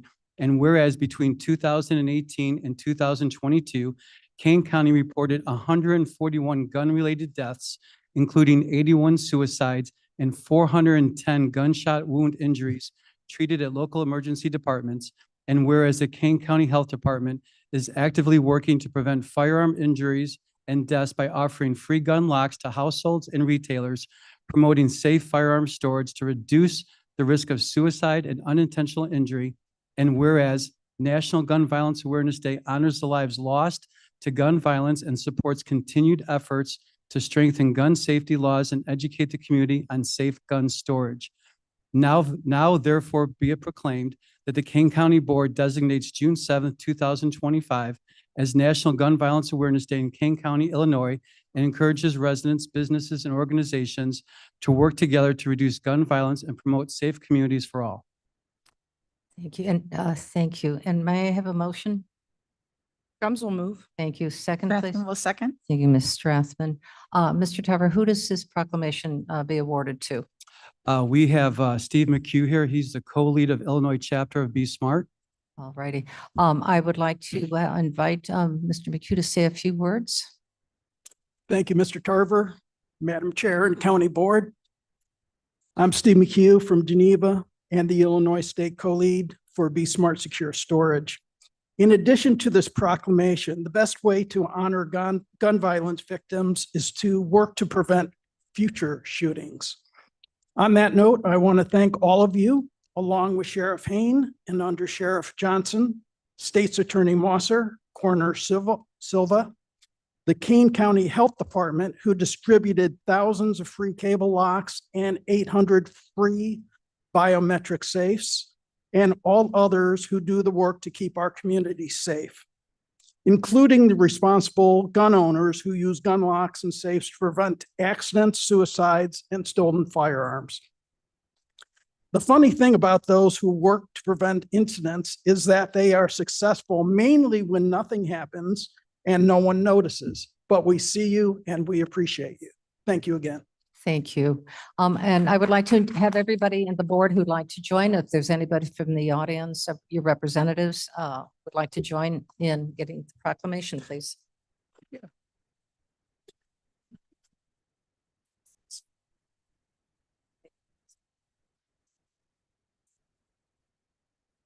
Okay. Got them locked up at home. I need to get a gun safe. I would advise it. Yeah. They're giving them away. Who was? I gotta ask, because nobody's ever in our house. Strathman would know. Well, we aren't. Kid comes over somehow. Exercise, feel runner. Man, there's that, Mr. Gray. And don't let me armed in there either. After your last one, I forgot the line. That was Jackie. I thought. It's courage.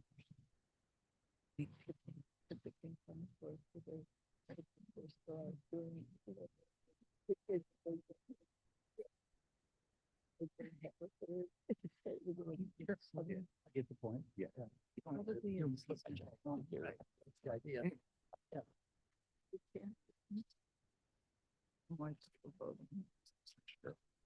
He's not here right now. Well, these guys have last out. Get all the.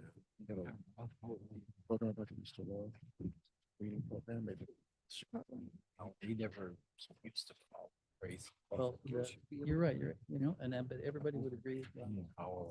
The point is that it's a real small thing. And all of the good.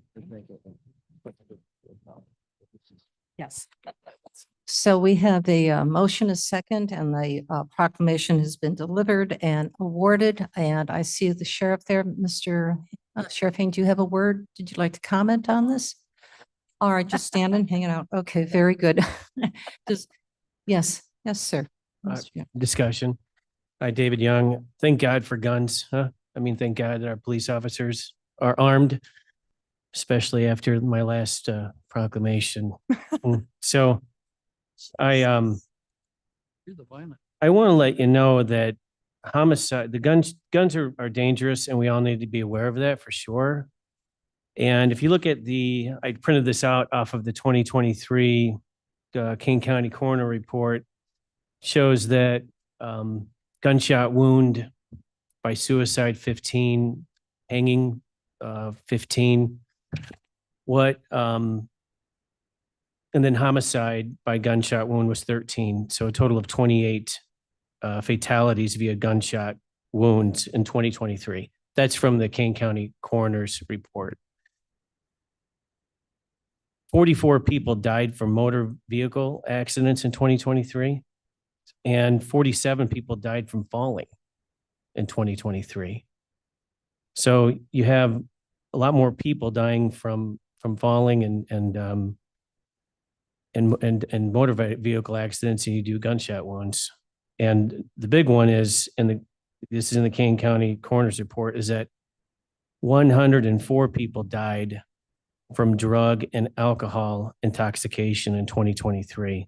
So 4 times more people died from gunshot wounds in 2023. So, you know, sometimes I think this whole thing with the guns and stuff, it's just a political ploy to make guns bad.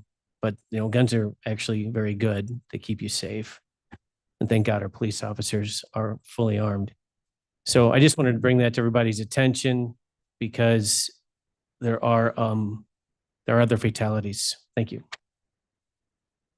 All right, we have comments. I see Mr. Linder first. Thank you for that information, Mr. Young. You know, gun fatalities are down because people are starting to use gun safes and trigger locks and cable locks, and be more aware of where someone who has no business using a gun can't get to it.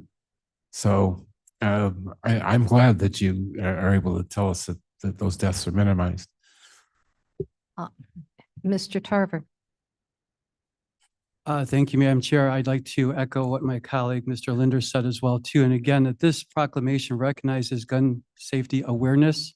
It doesn't talk about the lives, but it does affect. I mean, I'm glad that our sheriff is here today, too, because I'm sure he could attest that the gun safety is working, and one is too many. So I'm happy to be part of this proclamation, and that the awareness that not only our community, but our families are part of, and that the work that the Kane County Health Department continues to do to save that one life every year. Okay, thank you, sir. Ms. Gums? Already said, thank you. Okay, Ms. Allen? I'm sorry. Miss Lewis? Ms. Lewis, please.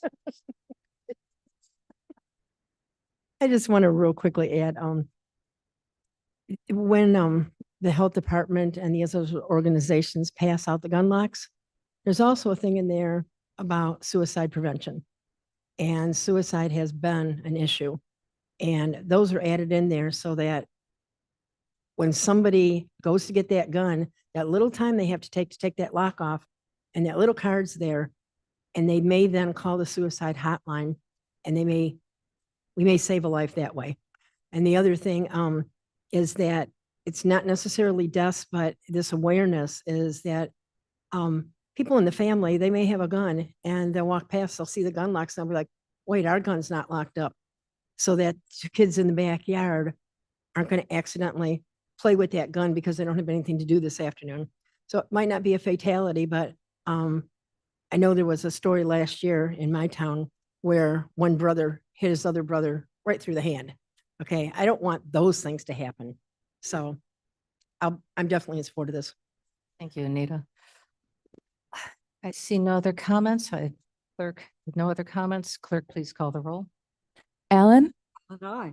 Arroyo, Oh, yes. Bates, Yes. Berman, Yes.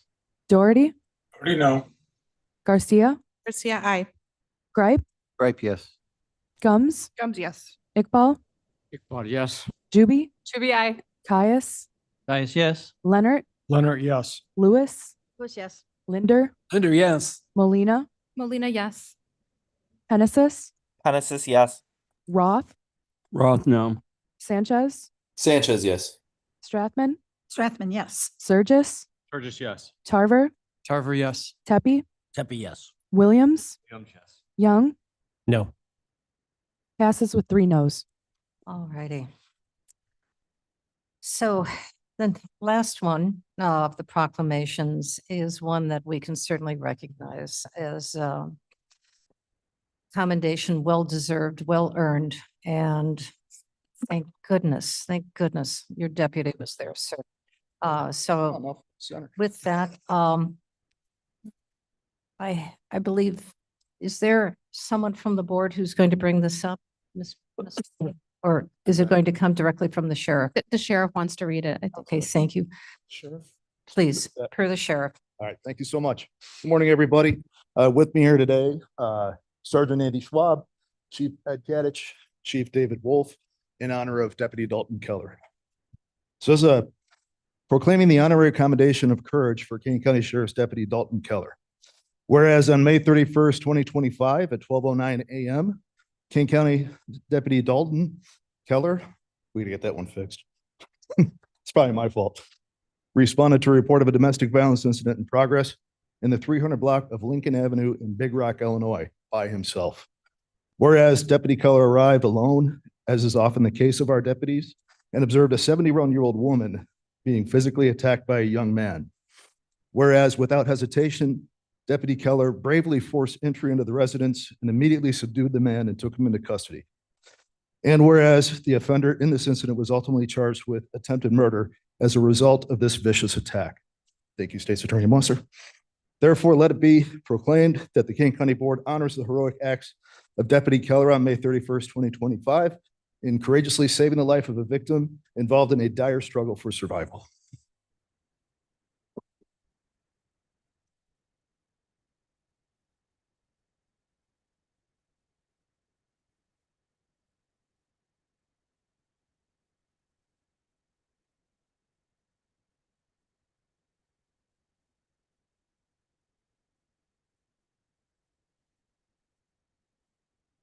Oh, wait a minute, gentlemen, hold on a second. You're not off that quickly, sir. Please tell us a little bit about yourself, where you're from, and how long you've been on the force. He loves public speaking. This comes with a speech. I think I've got about the same nerves as the sheriff does. So I am from small town Illinois, southern tip.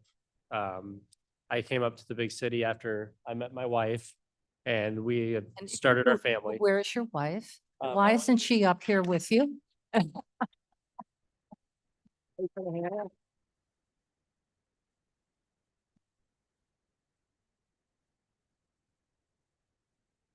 Unfortunately, we are not King County residents. That we bought our house before I got hired, but we're working on it.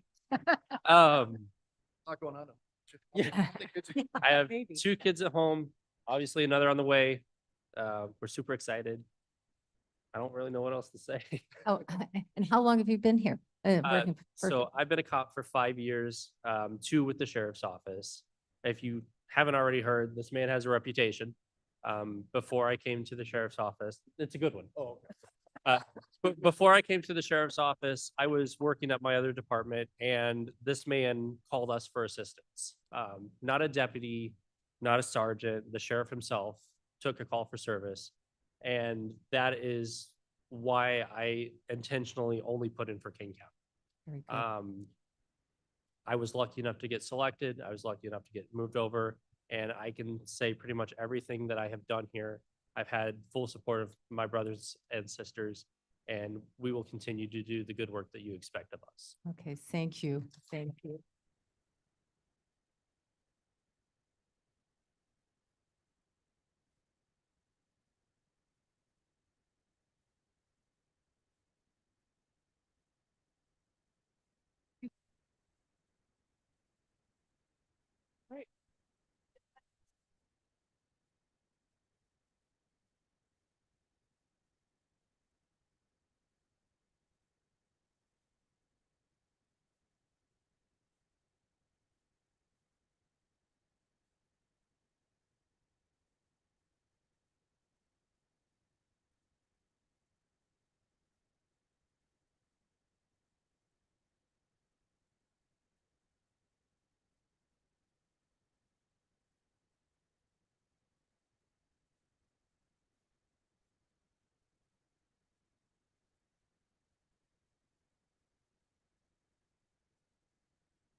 Before we begin, for the Springfield wrap up, I would just like to commend, oh, I'm sorry, before we take the vote, I'd like to commend the sheriff and all of his men and women at his department for keeping us safe. I think we've all recognized it personally at one point or another, whether it on the road or whether a story from a neighbor of a rescue, certainly a saving of a life. And I want to thank you for all the hard work, the diligence that you have put forward, the protection of our communities, the reinstatement of members of our community, which I think is also critically important and certainly under-recognized, to become full citizens and changing their way of life. And I hope that this board can continue to offer the appropriate level of support that Kane County and its residents want and need, and certainly your members of your force deserve. So again, many thanks.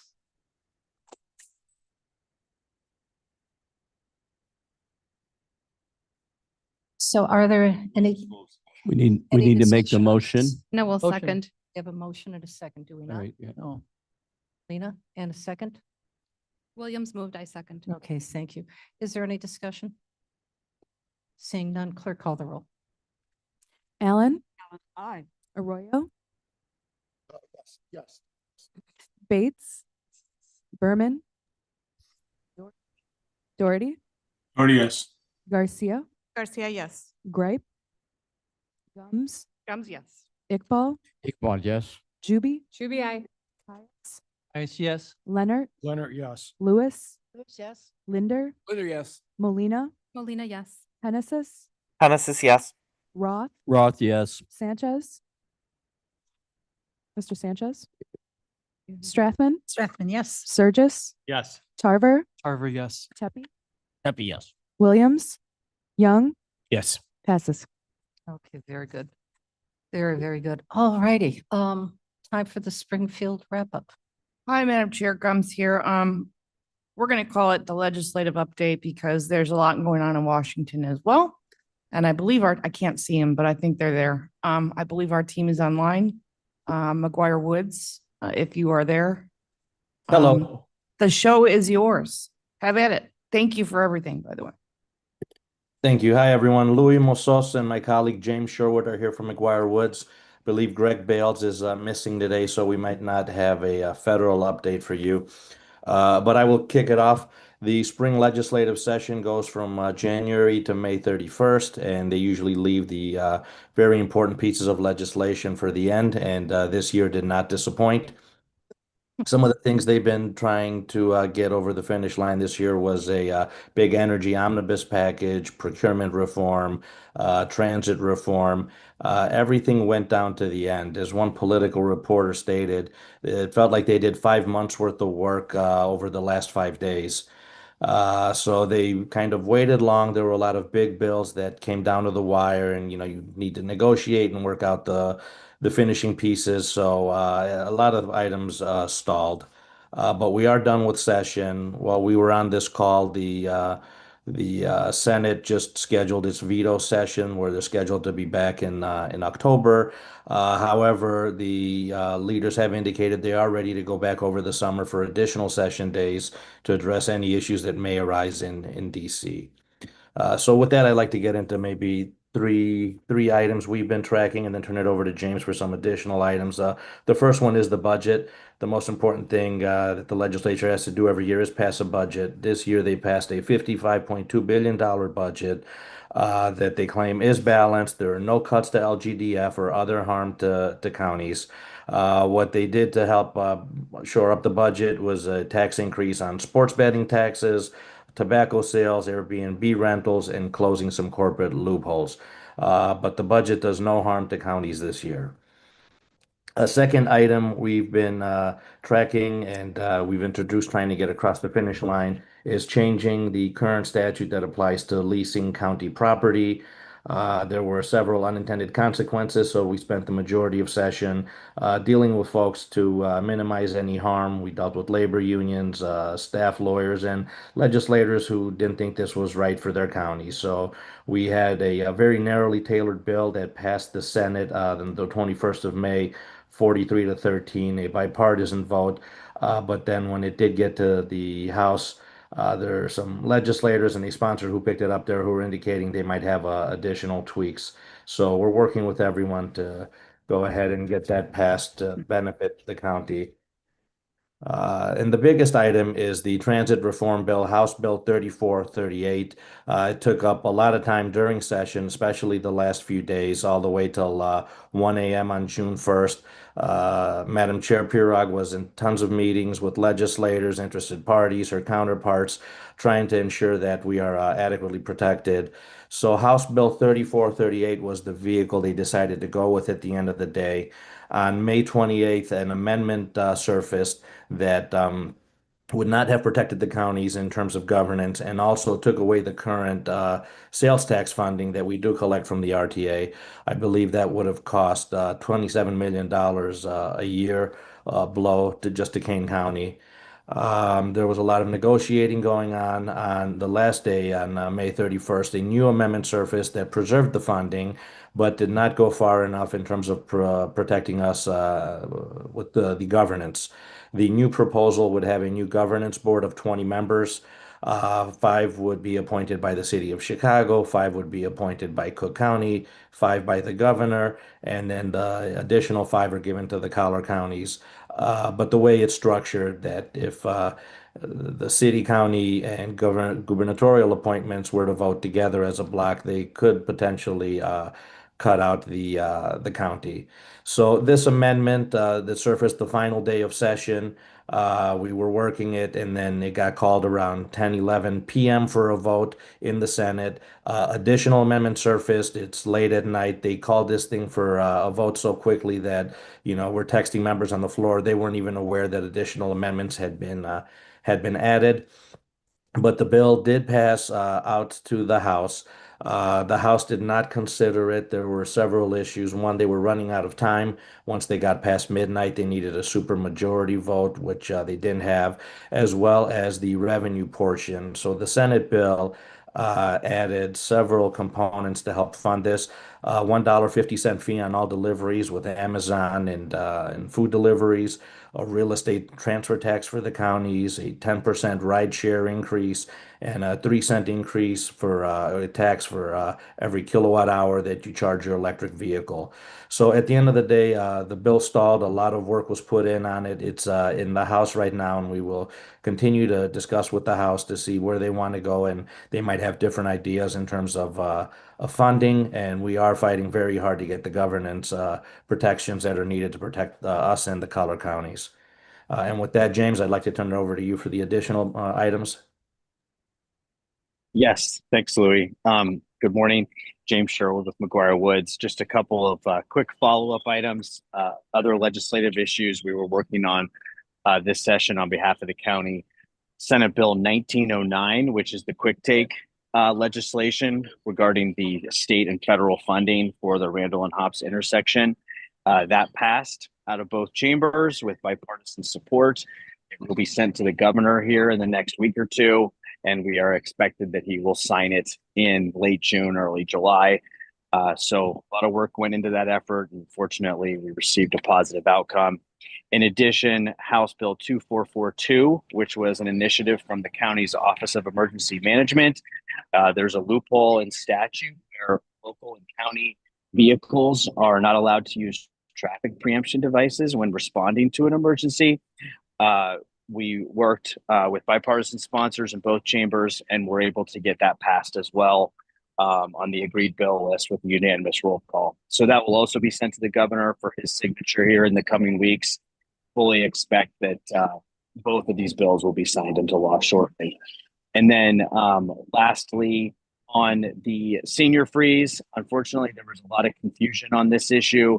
The Senate and the House both introduced proposals in the last 72 hours of session. The House did successfully vote for a bill that would increase the cap to 70,000 and then tie it to inflation moving forward. Unfortunately, the Senate ran out of time. So we will continue to work on this issue on behalf of the county. I do think that there is positive momentum in both chambers. So optimistic that we can get this done here in short order. And then lastly, I would just follow up on the transit issue. Everything Louis said is correct. I would add that this is far from over. The House is still very much concerned about the revenue package that the Senate passed over to them. I don't think there's votes for the $1.50 delivery fee. I think there's some consternation about the rideshare tax, the kilowatt hour tax. So the transit discussions are still going to take some time. I think there's going to be robust negotiations over the summer and hopefully can lead to a bill that is approved in October during veto session. But there's even a chance it'll have to be pushed to January if they can get a 3/5 majority vote. So, and then as Louis mentioned, we're still working on the governance piece. We're talking to the other collar counties, trying to make sure we have a unified front to ensure that the collar counties have an equitable voice on that new transit board. So with that, that's everything I had. Let us know if you have any questions. Thank you. Does anybody have any questions? Gums, There's a I just lot want to at you. thank them. I have no questions, but Yes. All righty. What about federal mail? so Greg's not going to be able to make it. He did have a conflict, so we'll do that another time. Okay. Okay. I just want to thank everybody for their hard work. It was, it's hard to explain, and I appreciate all the phone calls because the board members were very supportive. I really appreciate that because our team needs to know that they're doing a good job, and I do share what you share with me. Madam Chair and I were about to have heart failure at like 1 o'clock in the morning, as well as our team. So it was a lot of work, and I just want everybody to know that it's not easy, and there's not a lot to express or communicate. It's a lot of work though. And I'm glad we have everybody on board. Yes. If I may say, I really hear that out. Ms. Gomes, at midnight on a Saturday, you were still working. Like, can I call you? Yeah, I'm wide awake. And you're working the front. So thank you for filling at night and educating me because I'm still learning here. Thank you very much. It was, I think, I went to bed at 2:30 in the morning, and I stopped texting at 2 in the morning. So it was long, very exciting, very intense period of time. And I'm delighted that the bill did not pass, so that the governance issue, so we have equity in representation for Kane County and the other collar counties is critically important. We did not take a stand on the funding because that was not our ability to do so.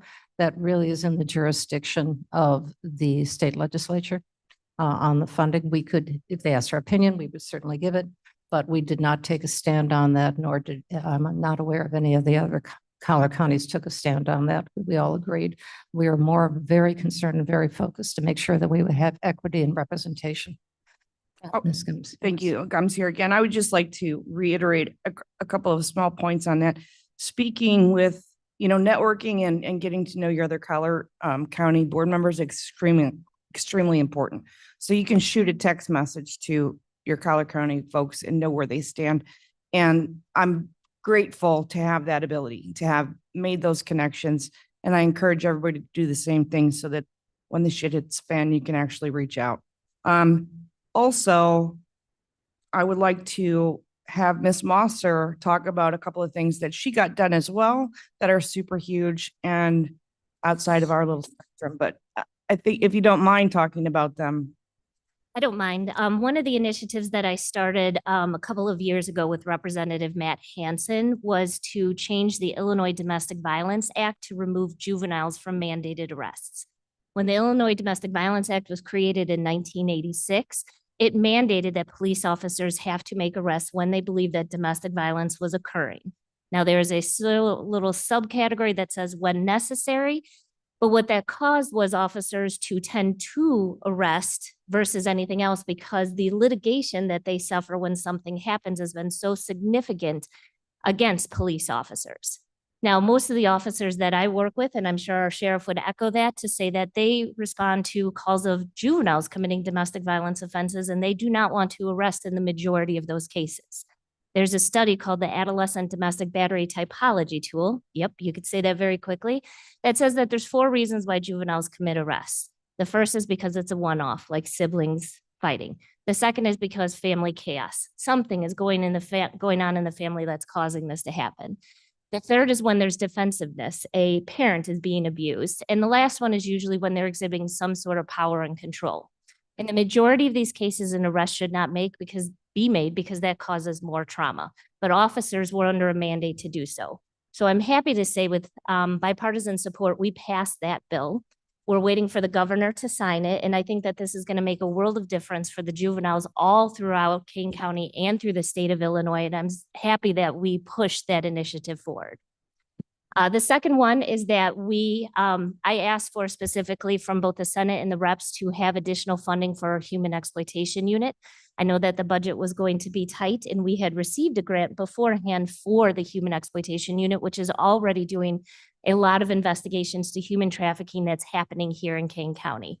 Understanding that we may not have the funding in the budget, I asked the state for another grant and was granted another $1 million to continue that effort so that we're not seeing that on the backs of the Kane County citizens. So I'm happy to say that that was included in the budget that was passed by our legislators. Thank you. Very good. Good job. Good job. Excellent. Yes, Mr. Surges. I guess this is directed to Michelle. We have, over the past 6 months, as you're aware, we've been inundated with the solar farm issues. And there was a coalition, for lack of a better word, being assembled on that. If we're in your legislative arena here, could you bring us up to speed on where that might have gone or fallen flat? Sure. So Gums here, through the ISACO, which is the Illinois State Association of County Officials, there is a task force that's dedicated to solar. We do have from the county level 2 people on that. We don't have a resolution as far as regaining our local control yet. We're still working on those issues, but that's one of our key issues, right? Is we want to maintain local control. But I don't know if there's a further report, but we're lucky enough to have 2 people from that task force.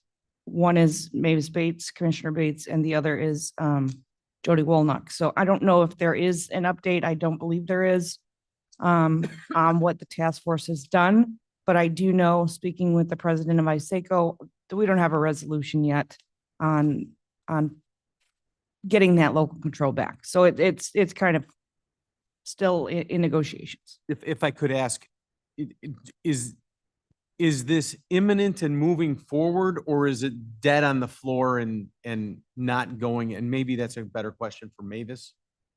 No, sorry, go Yeah, ahead. there's no update right now. We could ask Ms. Wolnick to come to maybe Energy and Environmental for a report on that. Thank you both so much. No, but I believe it is still active, very much. So there's many counties who are concerned about this. The phone calls haven't slowed. is No, all I'm I saying. understand that. I And understand that. it's really, if it was out of control before, the intensity is you can feel it building or to a crescendo, at least at the north end. So. Yeah, Madam Chair, if I may, I will tell you, Cliff, for those phone calls, when you get them, there is pretty much a consensus that the local control is a very important thing. So I agree. it is being negotiated though. So it's not dead. Thanks for the update. So when it brings brought to committee and there's public comment, perhaps, sir, you may want to go down to Springfield and share with what you're hearing here in Kane County. Carpool. Absolutely. That sounds great. Sounds great with one of our own vehicles. Lovely. All righty. Mr. Is Grape. that- Yes. We all done? Oh, I'm sorry. Yes. Thank you, yes. Madam Chair. Just to follow up, a number one, a thank you to you, Michelle, and other people who get involved in stuff like this. You don't get extra pay. I got a call from Leslie about something important, and I just appreciate that you guys do that. It's always bipartisan, and it's great. What can we or should we be doing now, Michelle, to help this before they take it back up? Are you talking about the solar issue No, or not- the merger well, issue? yeah, Well, but- in general, I will take that offline, just so you were, because there are some things that we should be doing. So, Okay, thank you. and I appreciate, everybody doing the slips at the last minute, 11:58 or whatever it was, you know what I mean? So, yeah. But I'll touch base with you. And this, the issue with transportation, so that our community members recognize and the board members, it was truly bipartisan. We were all on board with this. We're having equity of representation. So it didn't matter who you were, what your thoughts and representatives. We all wanted to make sure that this was an important thing that we fought very hard for. So thank you again for all of that. All right. Thank you, James. Thank you, Louis. I think. Yeah, they're done. Thank you, guys. Appreciate it. Thank you so much. Have a great day. And Louis, we will be in touch. All right, so why don't we, does this committee need a break? I have to Yes, leave at okay. 1. All right, oh, no, we've been here for quite a while. So why don't we come back, reconvene at 12:10? Would that give everybody enough time? Leave whenever you want, ma'am.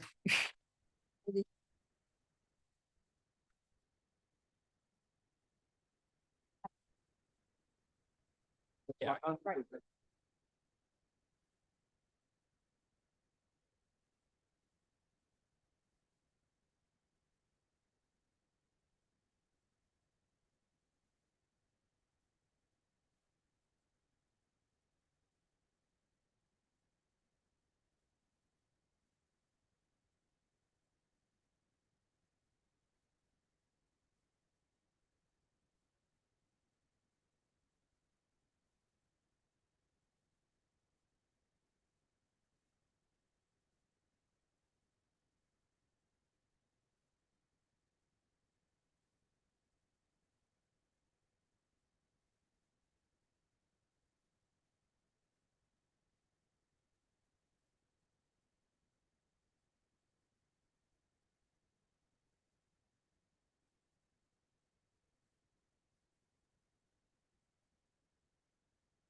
Ladies and gentlemen, could everybody take their seats, please? We're about ready to begin. I'd like to challenge us to get, see if we can complete this by 1:30. All right. 1:30. We got this. No, I think 1:30 is, let's be realistic. We're back in session. Clerk, could you call the roll for me, please? Allen, Present. Bill, Bates, Berman, Here. Doherty, Already here. Garcia, Garcia here. Gripe,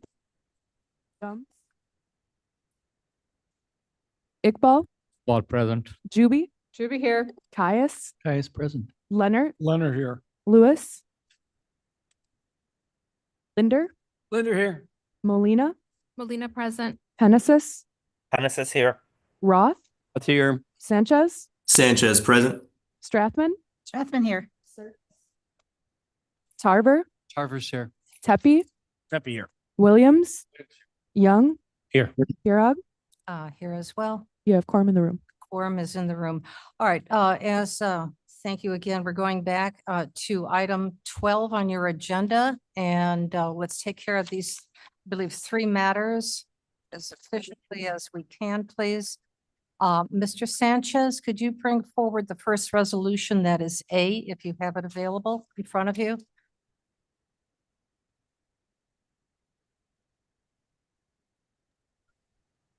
Yes, Madam Chair. You would like me to, Ask for a motion and a second, please. okay, I would move this and ask for a second. Juby seconds. All righty. Is there any discussion on this? No. No? Yes, ma'am. Well, we could refuse to accept the resignation.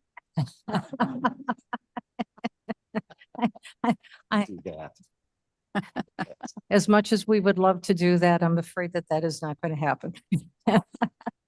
And Madam There- Chair, I probably should read the title, at least just for the record, declaring a vacancy in the Office of Regional Superintendent of Schools for the Kane County Educational Service Region.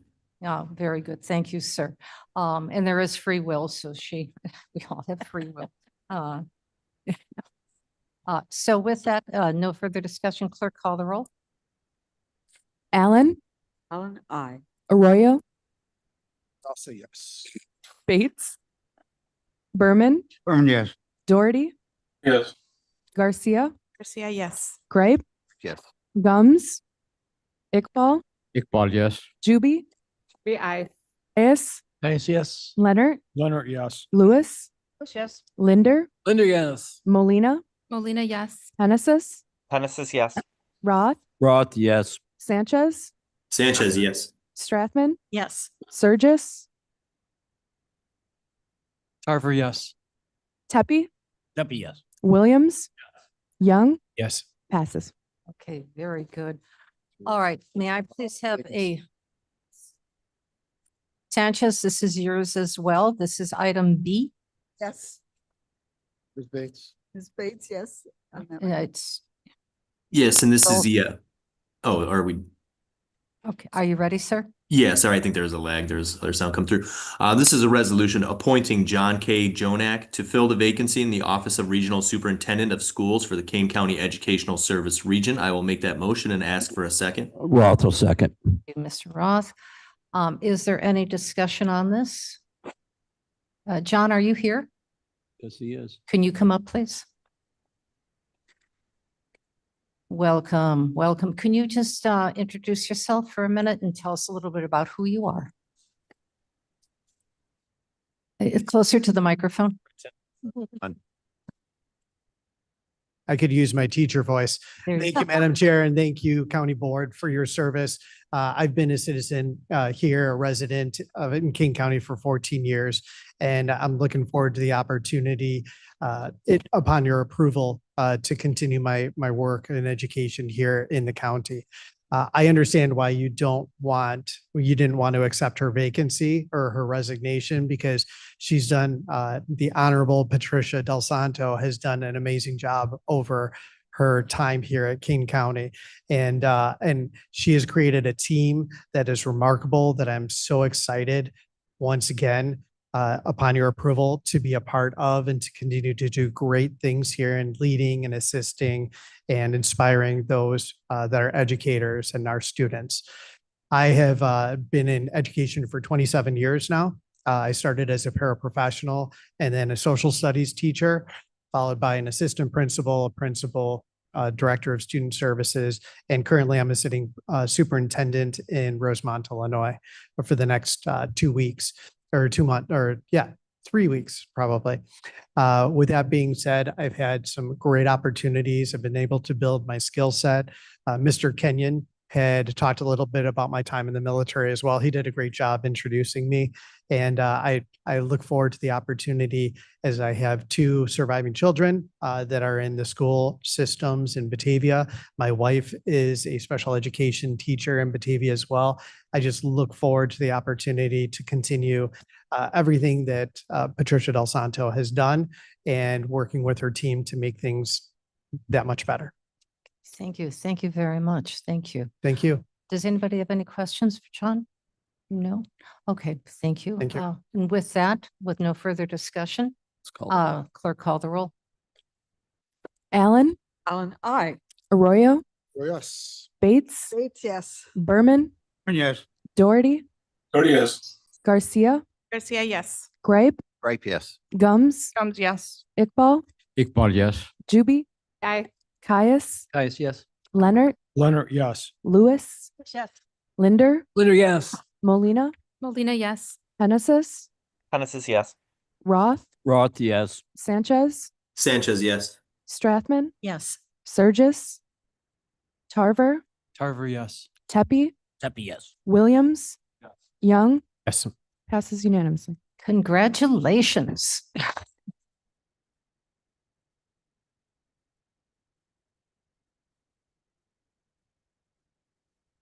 Right, now get to work.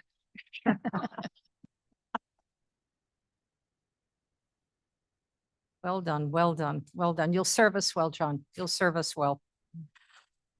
All right, the next one is item number F, and I will give that, I believe, to Mr. Williams.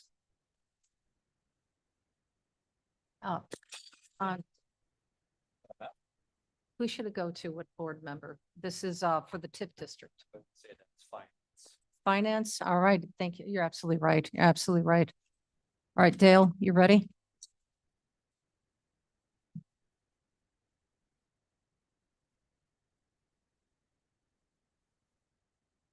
Oh, thank you, Madam Chair. F is a resolution 25-218, approving a letter of support for the 12-year extension request for the Central Area TIF District within the city of Elgin, Illinois. Gums will move. Strathman will second. Okay, very good. All right, is there any discussion on this? Where do we start? No, I'm serious, otherwise we'll take the vote. Yes. Yeah, Madam Chair, I have this. Microphone, sir. I appreciate Genie Mayor distributing this Exhibit B.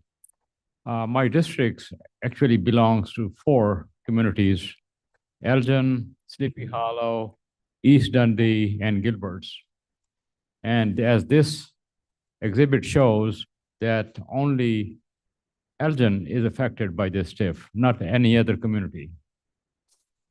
And being resident of Elgin, I fully support it.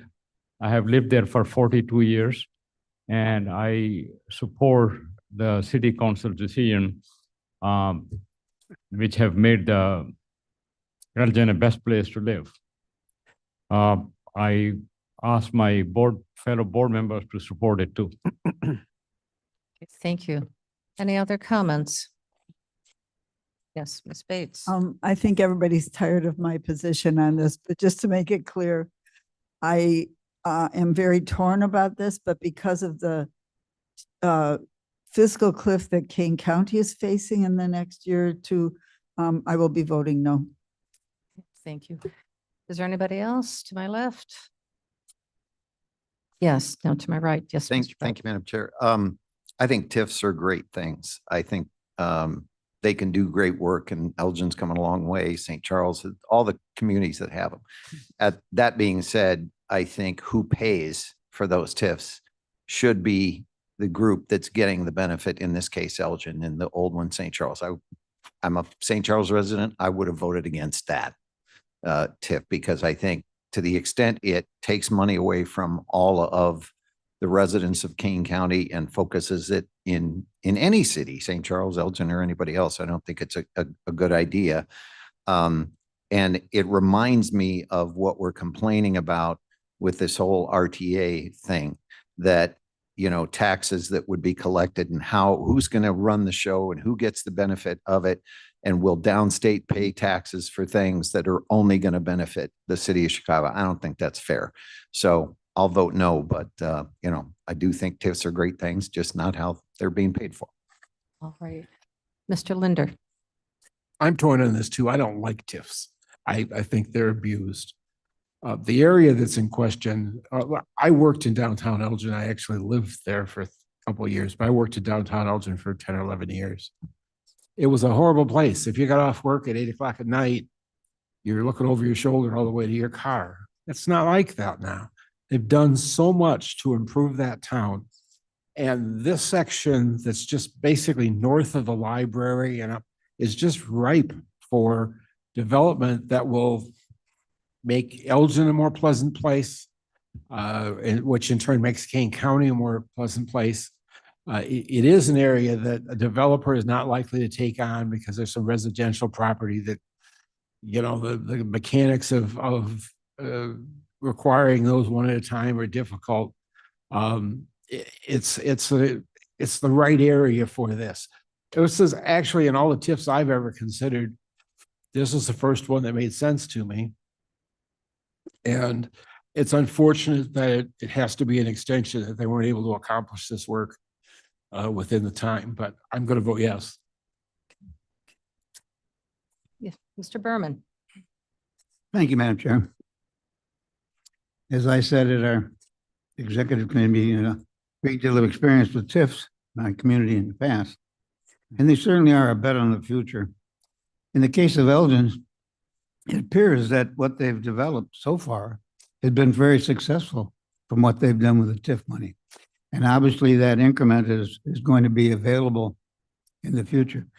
TIFs don't just come about by themselves. Every taxing body has to be involved in the original TIF. They have to sign off on it. And I think in this case, every one of them, as I understand it, every one of the other taxing bodies have already signed off on this TIF. But it seems to me that be in our best interest to help Elgin to increase, to carry the TIF on for another 12 years. And at the end of that period of time, we're going to reap the benefit of the entire TIF. So I certainly support it very heartily. All my experience with TIFs, you know, I think majority have been very good. It's like anything else. It takes somebody else that wants to come along and help. We need a developer that's going to be involved in it. And, you know, they're not, the village or the city of Elgin is not doing it on their own. They're getting help from developers. So, but I will support this 100%. Thank you. Is there anybody else? Any other speakers? If I Yes. may, oh, Ms. Allen. This is Alan, and I think I'm going to speak for my colleague, Ms. Strathman, too. This TIF is in our district. And we are both supportive. A TIF is a government tool, and sometimes it's not used well, but I think those of you who've been listening to us talk to you for a couple of days have seen that this has been a good tool for Elgin.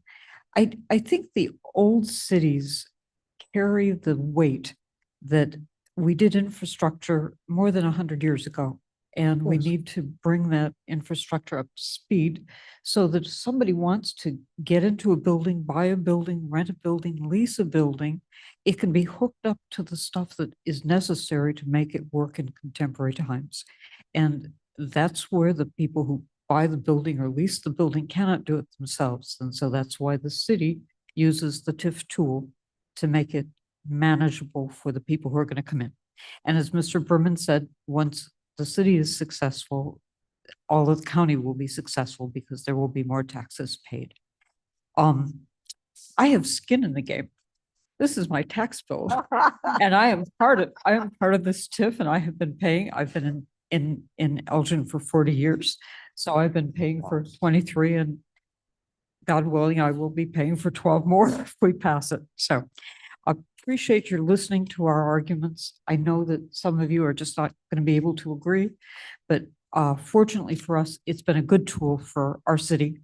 I walk when I've had 7 dogs in Elgin, and I've walked them in the downtown in the evening. It's a wonderful place to be, thanks to riverboat money and TIF money. It's a pretty place to be. And if people spill out of a restaurant because the weather's nice and they want to pet my dog, so be it.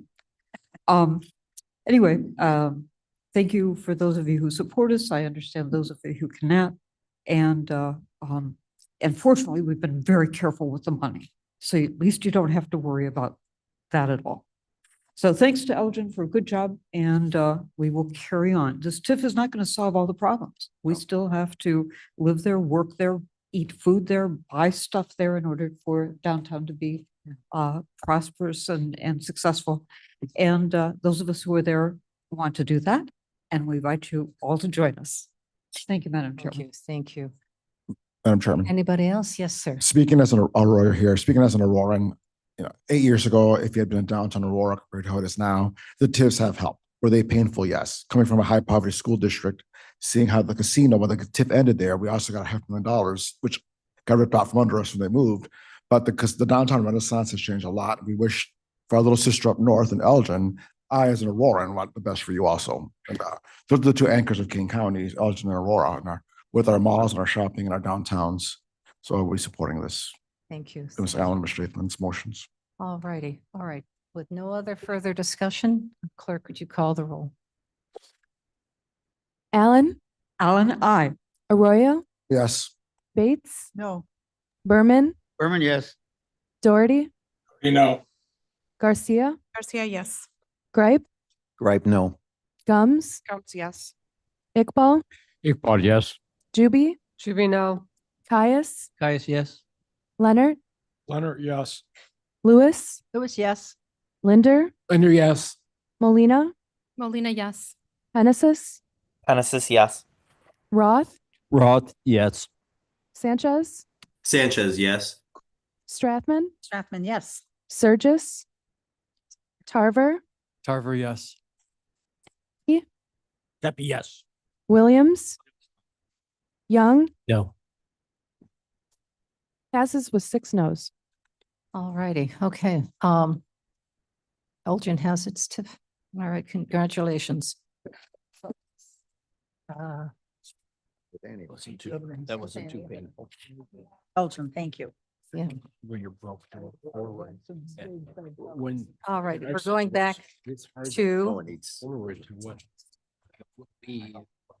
to move, as I mentioned before, the executive session right after this last vote. So who's going to bring us into closed session, please? Williams needs to go into executive.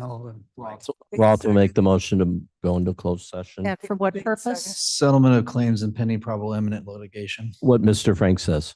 And was there- And also the compensation of specific individuals. So everybody understands we've got 2 issues that we're going to be discussing. Yes. All right.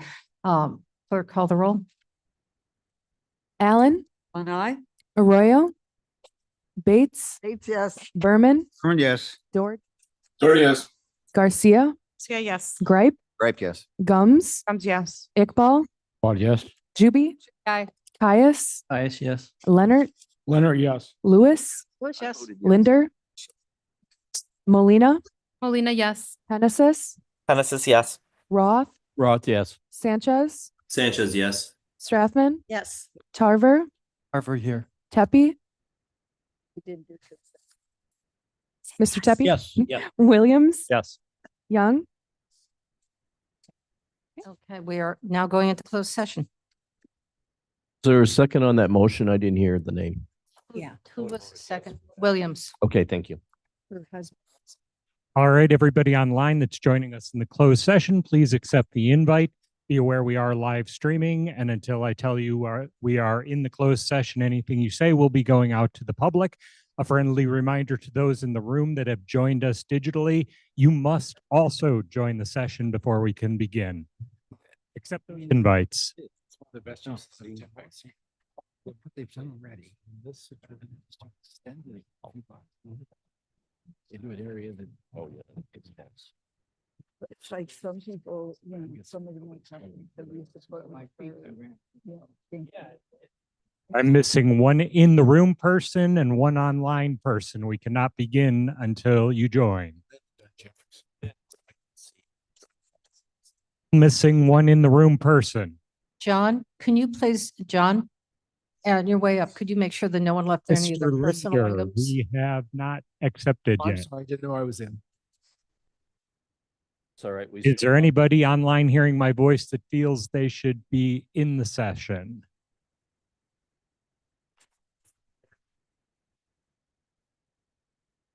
Okay, thank you.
Probably a good idea.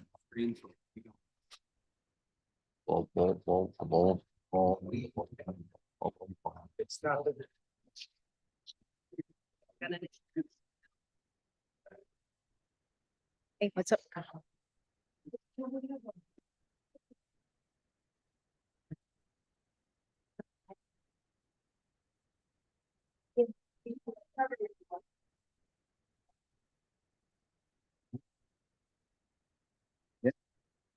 All right, you are in open session. Thank you. All right, everybody, we're back in open session. Clerk, could you please call the roll? Allen, Arroyo, Bates, Berman, I'm still here. Doherty, Garcia, Garcia here. Gripe, Right here.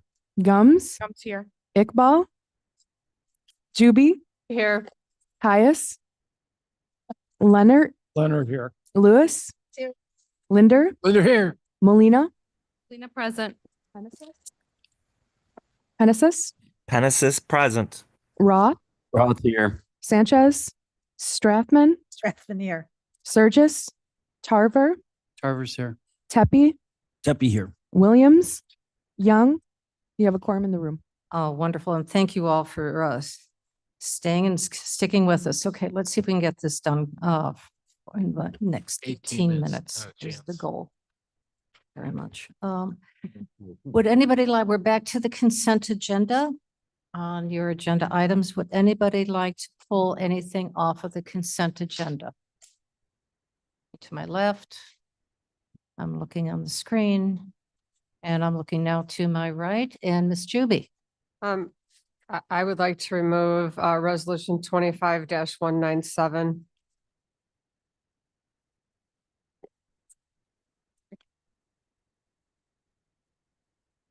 Under finance.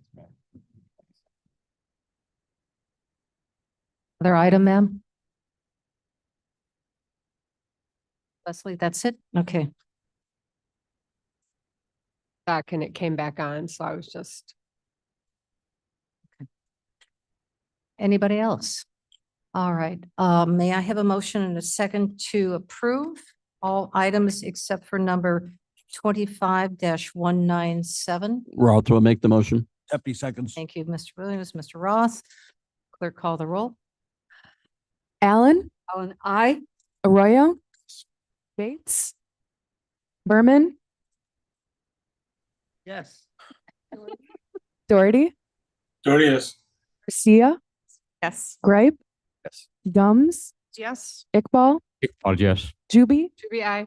Caius, Yes. Leonard, Leonard, yes. Lewis, Lewis, yes. Linder, Linder, yes. Molina, Molina, yes. Penesis, Penesis, yes. Roth, Roth, yes. Strathman, Yes. Tarver, Tarver, yes. Tepe, Tepe, yes. Williams, Young. Passes. Okay, very good. May I? And a second to approve the settlement in case number 24WC 018892 in the amount of $38,425.26. Allen moves. You, clerk, call the roll. Allen, Allen, I. Arroyo, Yes. Bates, Berman, Doherty, Yes. Garcia, Garcia, yes. Gripe, Right, yes. Gums, Comes yes. Iqbal, Yes. Juby, To be I. Caius, Yes. Leonard, Leonard, yes. Lewis, Lewis, yes. Linder, Linder, yes. Molina, Molina, yes. Penesis, Penesis, yes. Roth, Roth, yes. Strathman, Strathman, yes. Tarver, Tarver, yes. Tepe, Tepe, yes. Williams. Passes. Okay, very good. May I have a motion and a second to approve the settlement in case number 23D45K 537698 in the amount of $34,362.15. Linder moves. Mr. Linder, who seconds? Gripe. Thank you, Mr. Gripe. Clerk, call the roll. Allen, Allen, I. Arroyo, Bates, Berman, Doherty, Yes. Garcia, Gripe, Gripe, yes. Gums, Gums, yes. Iqbal, Iqbal, yes. Juby, Juby, I. Caius, Caius, yes. Leonard, Leonard, yes. Lewis, Yes. Linder, Linder, yes. Molina, Molina, yes. Hennesis, Hennesis, yes. Roth, Roth, yes. Strathman, Strathman, yes. Tarver, Tarver, yes. Tepe, Williams, Young, passes. Okay, very good. Thank you.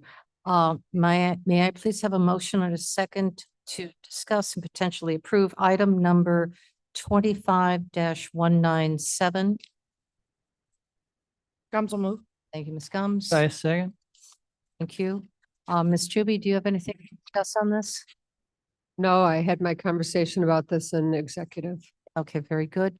Is there any further comments on this item? Hearing none, clerk call the roll. Allen, Allen, I. Arroyo, Berman, Doherty, Yes. Garcia, Gripe, Gripe, yes. Gums, Gums, yes. Iqbal, Iqbal, yes. Juby, Juby, no. Caius, Caius, yes. Leonard, Leonard, yes. Lewis, Yes. Linder, Linder, yes. Molina, Molina, yes. Hennesis, Hennesis, yes.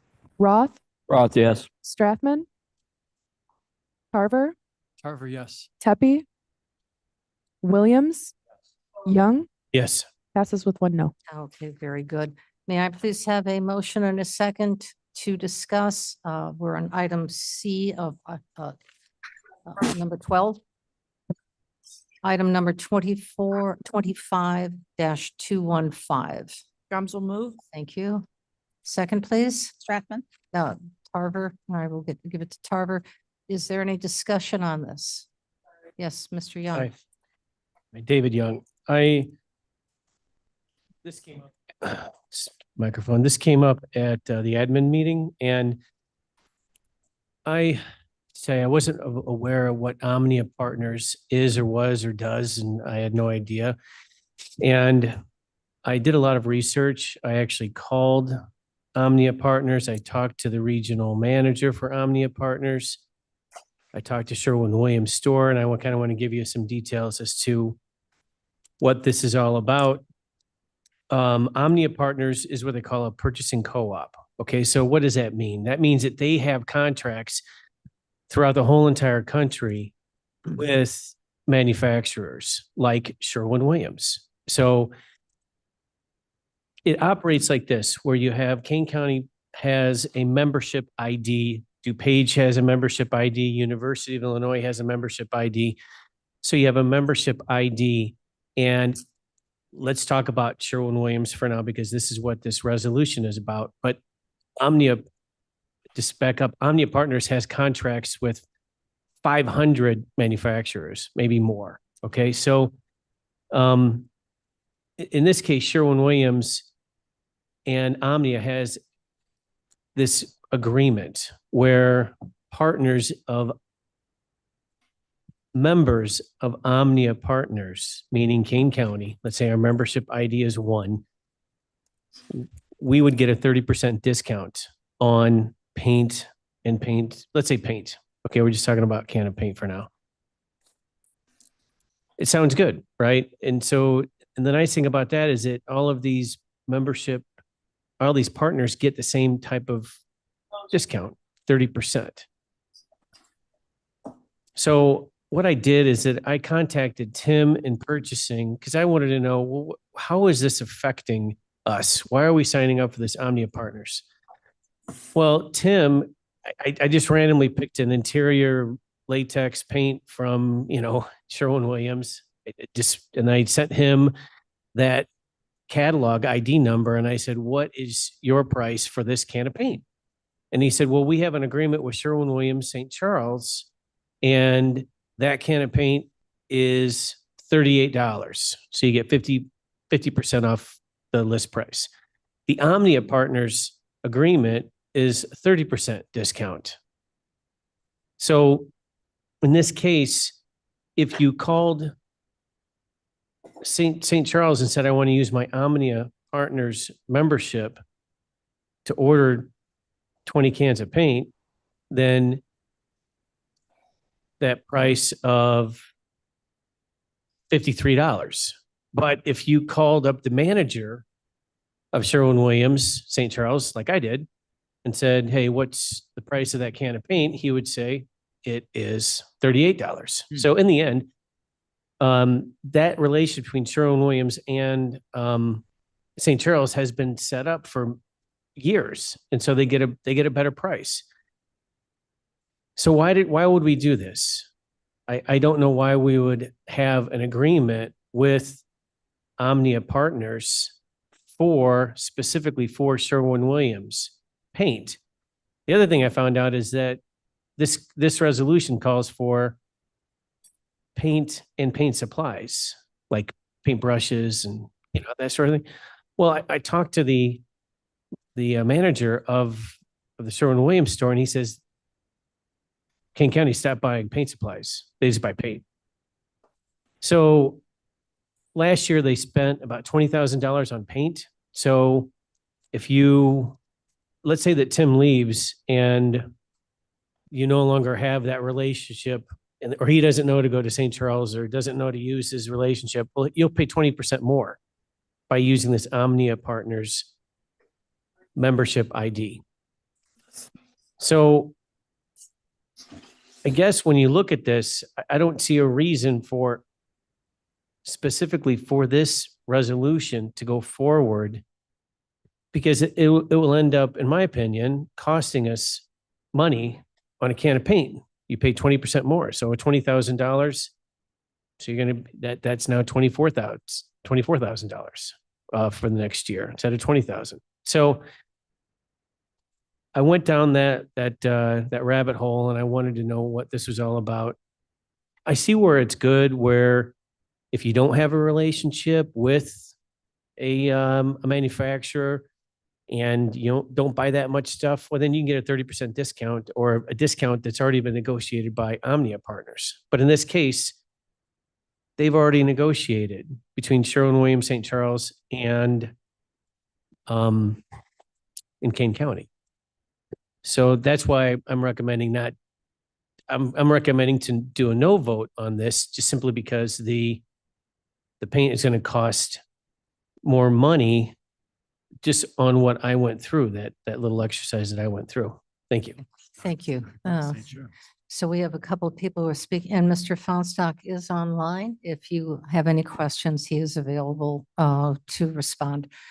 Yes. No, I just have, if I might address Mr. Young, thank you.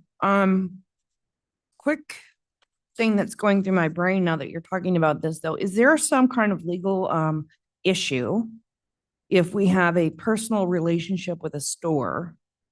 I don't know the answer to this. That's why I'm saying it out loud. So we may have a personal relationship. Tim might have a personal. Is that problematic for us? I guess is what I'm asking, Mr. Frank. Two things to think about.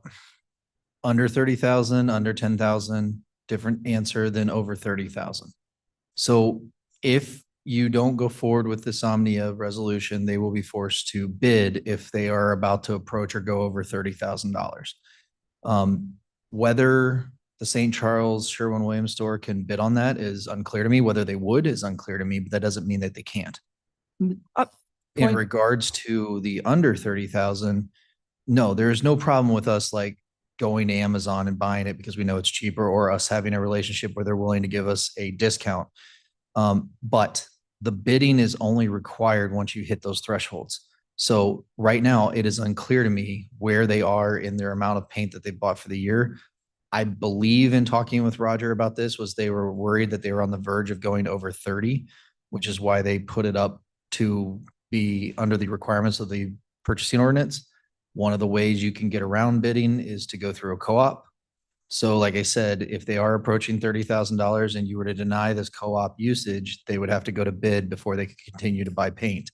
St. Charles Paint could theoretically be a part of one of the bidders.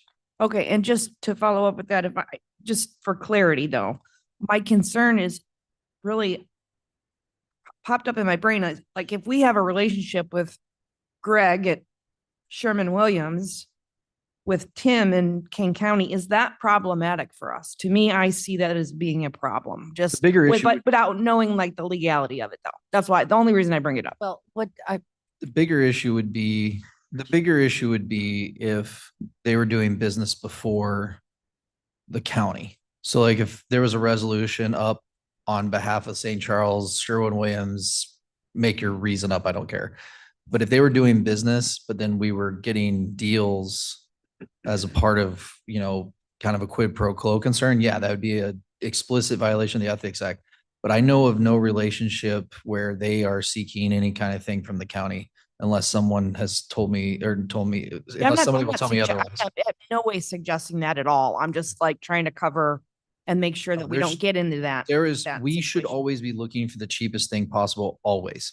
The bidding ordinance flat out says that you are to be looking for the cheapest thing always, and that even if there's an exception, if it's being done to get around bidding, that's a problem. Okay. You answered it. Thank you.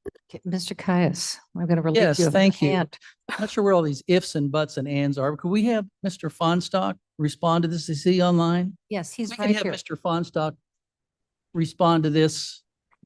And I'm sure that he Okay. could cover it much better than, And now, or are you Mr. Fonstock? No, but I just want to let everybody know there's a major computer problem right now with there's a major what? computer issue Oh, yeah. with county. IT is aware of it. Roger had to go out to try to help address that problem. He asked me to just apologize to the board for his absence because he has to address that problem. So you need to get. us the answer. I've lost connection on my Okay. phone. Thank- Madam Chair, I'm online now though. So are we free at last? Yeah. Working on it. Roger, are you here on the phone? Yes, this is Roger Fonstock. There you are. I didn't have any questions for him. Okay. Roger, are there any questions for Mr. Fonstock in response to this? Yes. Okay, no, excuse me. Can we have Roger explain this? That was my question. Can yes, Roger okay. walk through this? Then if there's any questions after that, let's have the questions Yes, after that, yes, Mr. please. Caius. I think that makes much more sense than going, well, if we did this, or if we do that, or I sir. understand this. Yes. Let's sir. have it from Roger, who's handling this as our person that we hired to perform this duty. Yes, yes, sir. Yes, sir. So you have your charge, Mr. Fonstock, please. This is Roger Fonstock, Yeah, it's, IT and Building Management again. So yeah, we are having some challenges with one of our storage systems right now, but yeah, regarding the paint, we approached about $20,000 in purchases for Sherwin-Williams paint. Sherwin-Williams is highly regarded paint for the county purposes. Our painters have used them, and they use the local store in St. Charles for that purposes. As we approach the $30,000 and move from the realm of getting quotes to having to have a bid or a contract in place, we were working with the Omnia group, which, as Mr. Young described, is a cooperative purchasing.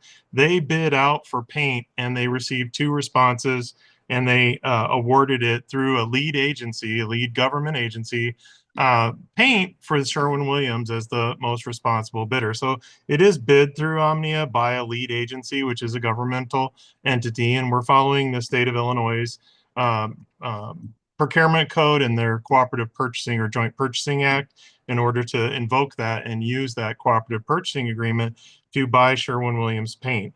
The significance of the agreement is that it's a 30% discount no matter what Sherwin-Williams store we go into or where we buy it from. And then it also has a not to exceed pricing clause that says that there's basically the Sherwin-Williams, it reserves the right in a local store or a regional store to offer members the most competitive pricing to member agencies. We've talked with the Sherwin-Williams representative, and they said that they will continue to honor our pricing that goes beyond the Omnia contract as a part of that not to exceed pricing. So as I mentioned in the previous meeting, our most common paint is Dover White. We buy Duration paint from Sherwin-Williams. A gallon of that paint retails for $88.49. The 30% discount puts us at $61.94. And the Kane price with our additional discounts puts us at $47.95, which is about 45% off of the retail price. And that's what our majority of our paint purchases represent or reflect. So I would say that if you divide that out, we buy about 500 cans of paint per se. We do buy some supplies. It's not very much. We do try to buy supplies from other providers that may have similar quality supplies for a better price. We do shop around, and we are looking at the pricing of competitors like Benjamin Moore and PPG as far as paint goes. So that is our direction. We need this contract in order to continue to buy the paint, because if we approach $30,000, as Mr. Frank said, we would have to go out and do another bid. In that process, our concern is that Sherwin-Williams is a corporation. They're not a local store. They're actually not a franchise. They are corporate owned. The corporation responds to a national contracting bid through Omnia, and they provide this pricing to thousands of agencies throughout North America. And our concern would be that the corporation of Sherwin-Williams would have to respond to our local bid, which I realize could happen and maybe would happen. But at the same time, if it doesn't, we would be left with the lowest bidder. And I think I mentioned before that lowest price is not always the best quality. We received the recommendations from our painters, and they like working with the Sherwin-Williams product and paint primarily because of the quality and its durability. It's also convenient that we have a local store that provides a lot of professional services and support in the process of selecting, products and the type of painting that we do. They give us a lot of recommendations. So we're recommending approval of this. Again, it's a $20,000 to $30,000 expense annually. It's a budgeted expense, and I'd be happy to try to answer any other questions. Okay, Mr. Linder. For clarity, Roger, if we purchase at St. Charles and they get the additional discount, that purchase is still taking place under the Omnia contract. Am I correct? Yes, it's within their contract. There's a letter in there that talks about the not to exceed pricing, and it actually verbatim says the Sherwin-Williams Company has worked with various NCP or purchasing agencies and entities to offer the most competitive pricing to NCP member agencies. And it basically says that you get the most advantageous pricing, and it doesn't mirror every region, but it reflects your local individual use. Our local store sees us as a wholesale purchaser, so they extend additional discounts to us, and they'll continue to do that. Okay. Okay, thank you. Hold on, Mr. Young. Does anybody else have a comment on this? Mr. Sure. Oh, yes, sir. Yeah, I had a question about the general buying practices, and it would be best if I talk to Mr. Roger separately, not taking Okay. anybody's time. Okay, thank you. Mr. Young, could you keep your comments brief because you've had Right. period of time to Yes, David Young, the bottom line is this, you don't need this contract. Okay? You don't need it. And if you use Omnia Partners, you'll get a 30% discount with your membership ID. Okay? Sherwin-Williams St. Charles will say, no, you get 50% because we love you and we've been doing business with you, right? If you go to a different St. Charles store, Geneva, you may get 30% only because you don't have a relationship. We have a relationship, St. Charles, Sherwin-Williams, keep it. Don't take this additional contract on. And the other thing that you guys didn't hear, or Roger said it, but he kind of didn't say it, is, and John Frank said it, is that Omnia Partners is a purchasing co-op, right? We explained that. If you sign this agreement, then you do not have to go out to bid for paint when you get above $30,000. You just use the Omnia Partners because you know why? It's easy. I don't want to go out.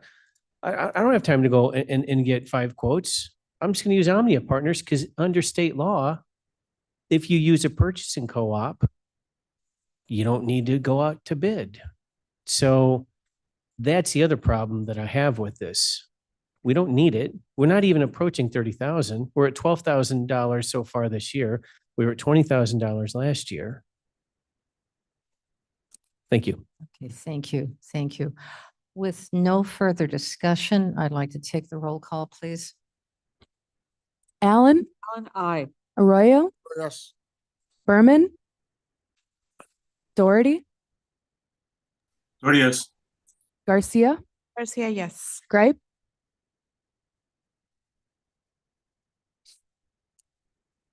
Gripe, Abstain. Did you, you're abstaining? Okay. Gums, Gums, yes. Iqbal, Iqbal, no. Juby, no. Caius, Caius, yes. Leonard, Leonard, no. Lewis, Linder, Linder, yes. Molina, Genesis, Genesis, yes. Roth, Roth, yes. Strathman,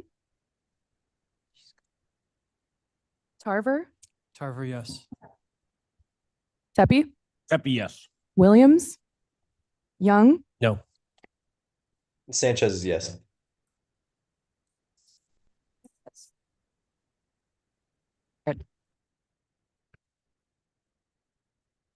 Mr. Gripe, hold on. Yes. Would you like to change? Yes. Okay. To a no. To a no? All righty.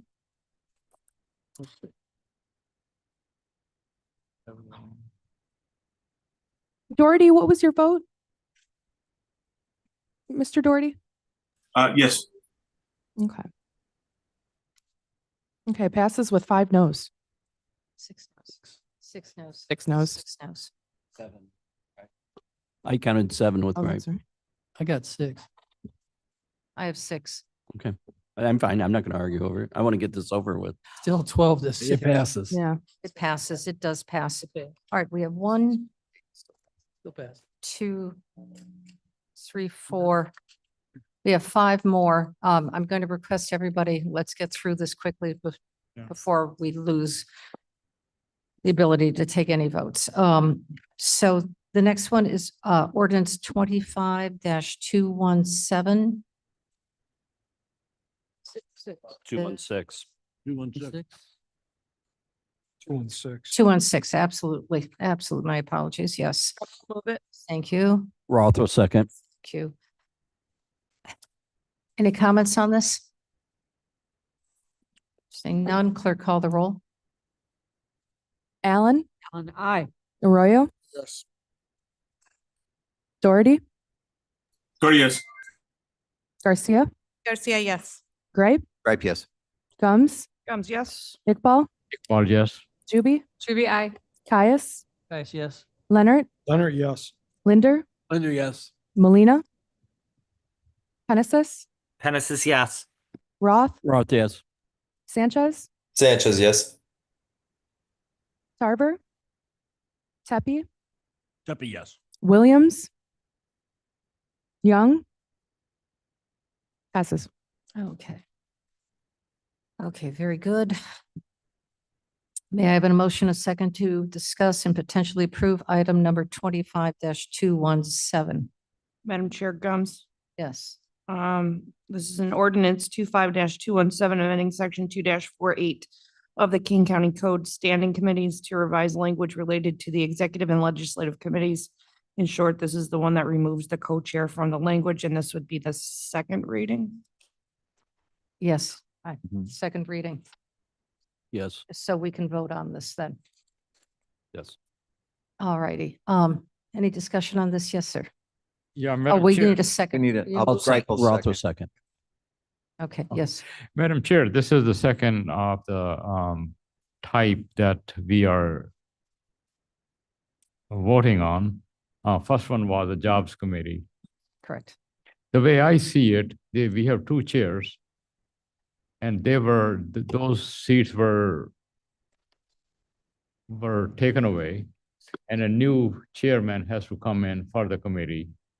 But we haven't done that. So I would like to know the procedure, how the 2 chairmen are relinquish their seats. And a new chairman, are you going to appoint a new chair for the job committee? Or are you going to appoint, if this goes through, are you going to do the same thing? What's the proper procedure?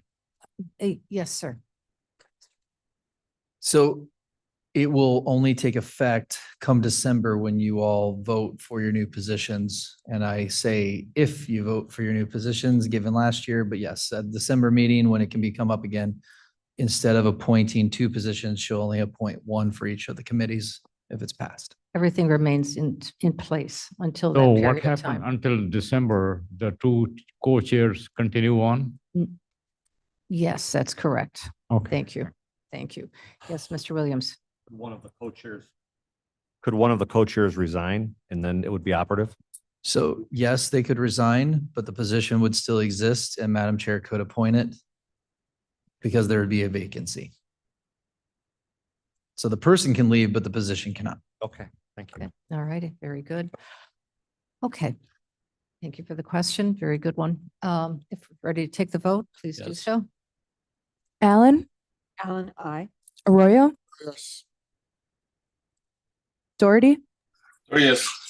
Garcia, Garcia, yes. Gripe, Gums, Gums, yes. Iqbal, Iqbal, yes. Juby, Juby, I. Caius, Caius, yes. Leonard, Leonard, yes. Linder, Yes. Hold on one second. Are we absolutely sure this is the second reading of this one? Yes. Or is this the second reading? I'm being told hold on. By Mr. Ford that it is not. I'm being straight up told this is the first reading. First reading. I think so too. All right, then let's cancel. Yeah, Yeah, this Just needs a to come reading. up for discussion. This Right, needs to go to right. next month. you're right. Because I was not at the I was- county board. In fact, I'm You're right. trying to pull up last month's thing, but No. the internet is now down, so I Mr. can't Ford. get to it either. Fine. Thank you, Mr. Ford. Mr. Ford, you're always a wonder. Okay, very good. So we're just going to, thank you. We had lots of good questions about this. We'll look forward to voting on it in July. All right, let's go on to item G. Yes. Would like to bring that forward. Roth will make the motion. This is Resolution 25-219. Williams seconds. Thank you. Any discussion on this? Hearing none, clerk call the roll. Allen, Allen, I. Arroyo, Berman, Doherty, Yes. Garcia, Garcia, yes. Gripe, Grape, yes. Gums, Gums, yes. Iqbal, Iqbal, yes. Juby, Juby, I. Caius, Caius, yes. Leonard, Leonard, yes. Linder, Linder, yes. Genesis, Genesis, yes. Roth, Roth, yes. Sanchez, Sanchez, yes. Carver, Carver, yes. Tepe, Tuppy, yes. Williams, Yes. Young, passes. Okay, very good. May I have a motion, a second to discuss and possibly pass item number 25-220? Caius, move. Thank you, Mr. Caius. Thank you, Mr. Tarver. The, Any discussion on this? Hearing none, seeing none. Clerk call the roll. Allen, I. Arroyo, Oh, yes. That is done up and down. Doherty, Yes. Garcia, Garcia, yes. Gripe, Grape, yes. Gums, Gums, yes. Iqbal, Iqbal, yes. Juby, Juby, I. Caius, Caius, yes. Leonard, Leonard, yes. Linder, Linder, yes. Genesis, Genesis, yes. Roth, Roth, yes. Sanchez, Sanchez, yes. Carver, Carver, yes. Tepe, Yes. Williams, Yes. passes. Okay, very good. Thank you all. Congratulations to the Illinois Department of Healthcare and Family Services and the Kane County State's Attorney. It's a good team. Yep, and we're done. Motion and a second, please, to discuss and potentially pass item number 25-221. Carver moves. Thank you, Mr. Tarver. Allen, seconds. Thank you, Ms. Allen. Any discussion on this? Clerk call the roll. Allen, Allen, I. Arroyo, Doherty, Yes. Garcia, Garcia, yes. Gripe, Grape, yes. Gums, Gums, yes. Iqbal, Iqbal, yes. Juby, Juby, I. Caius, Caius, yes. Leonard, Leonard, yes. Linder, Linder, yes. Genesis, Genesis, yes. Roth, Roth, yes. Sanchez, Sanchez, yes. Tarver, Carver, yes. Tepe, Williams, Yes. passes. Very good. Last one. May I have a motion, a second to discuss and potentially pass item number 25-222? Carver moves. Thank you, Mr. Tarver. Allen, seconds. Thank you, Ms. Allen. Any discussion on this? No. Seeing none, clerk call the roll. Allen, On I. Arroyo, Oh, yes. Doherty, Yes. Garcia, Garcia, yes. Gripe, Gums, Gums, yes. Iqbal, Iqbal, yes. Juby, Juby, I. Caius, Yes. Leonard, Yes. Linder, Linder, yes. Penesis, Penesis, yes. Roth, Roth, yes. Sanchez, Sanchez, yes. Tarver, yes. Yes. Williams, Yes. passes. Excellent. Is there any new and unfinished business? Yes, ma'am. Madam Chair, I do have some new business for the county board's consideration. As you all are aware, I've said for months now that I will be attending the National Association of County Officials Annual Convention in July with our newly approved travel policy that I cannot pull up on my computer, but we're working on it, FYI. I believe it's beneficial to the county for us to have a seat at the federal table. I would ask for your consensus to allow me to attend this. And I will provide your report on what is done there. The conference is from July 11th or July 10th through the 15th. I can tell you it's about $3,000. I have a better number, but I can't get it in my email either. So I believe that's the policy. And if there's no objection, I would appreciate your consideration. All right, to reflect back, anything over $300 on this new policy, we have to seek approval from the board. So it's being brought forward right now. Do we have agreement, consensus, should I say, that to allow Ms. Gums to attend this conference? Yes. Yes. Everybody. in Not in consensus? Hawaii, is it? It is not Hawaii, and unless, you want to allow me to go Hawaii, I think we should ask where it is and. It how is long in you think- Philadelphia. It is in Philadelphia. Oh, this- that's like this year. purgatory. I'm fine with Yeah. you going there. Yeah, all right. Thanks, buddy. Madam Chair, is there Yes, a yes. motion required? We don't need to take a vote according to the I think- policy at my recollection. I would ask though, I think it's protocol for any one of us, and some of us are going to be leaving, some of us are already gone to go to a conference right now down in Peoria. So, Very brief, Madam Chairman. but I think a report is appropriate. course. So we can share with us what you have learned Of and what course. we can learn through you. Be very helpful. Thank you, everyone. All right, have a great time. We look forward to hearing what you have to say. Is anybody else? Madam Chairman. Yes. Right here. Last weekend I had the opportunity to attend the UCCI Leadership Conference in Champaign. A lot of information on tax policy, economic development, and whatnot. I will share with the board members when it's completed. I'm waiting for the upload. And plus, got to meet the executive director for the Kendall County, and she has a lot of information for us also on tax policies. I'll share it to the board as soon as I get it. Oh, that would be very, very helpful. Yes, ma'am. Under a less long board meeting. Anybody else? Okay, so that does that. May I have a motion and a second to adjourn? Linda Rose. Adjourn. Linder and Roth, all in favor? Hey. Great. Have a good day. Thanks for hanging out with us. For letting me get on here. My hometown. You dabble with the adjournment at your own peril.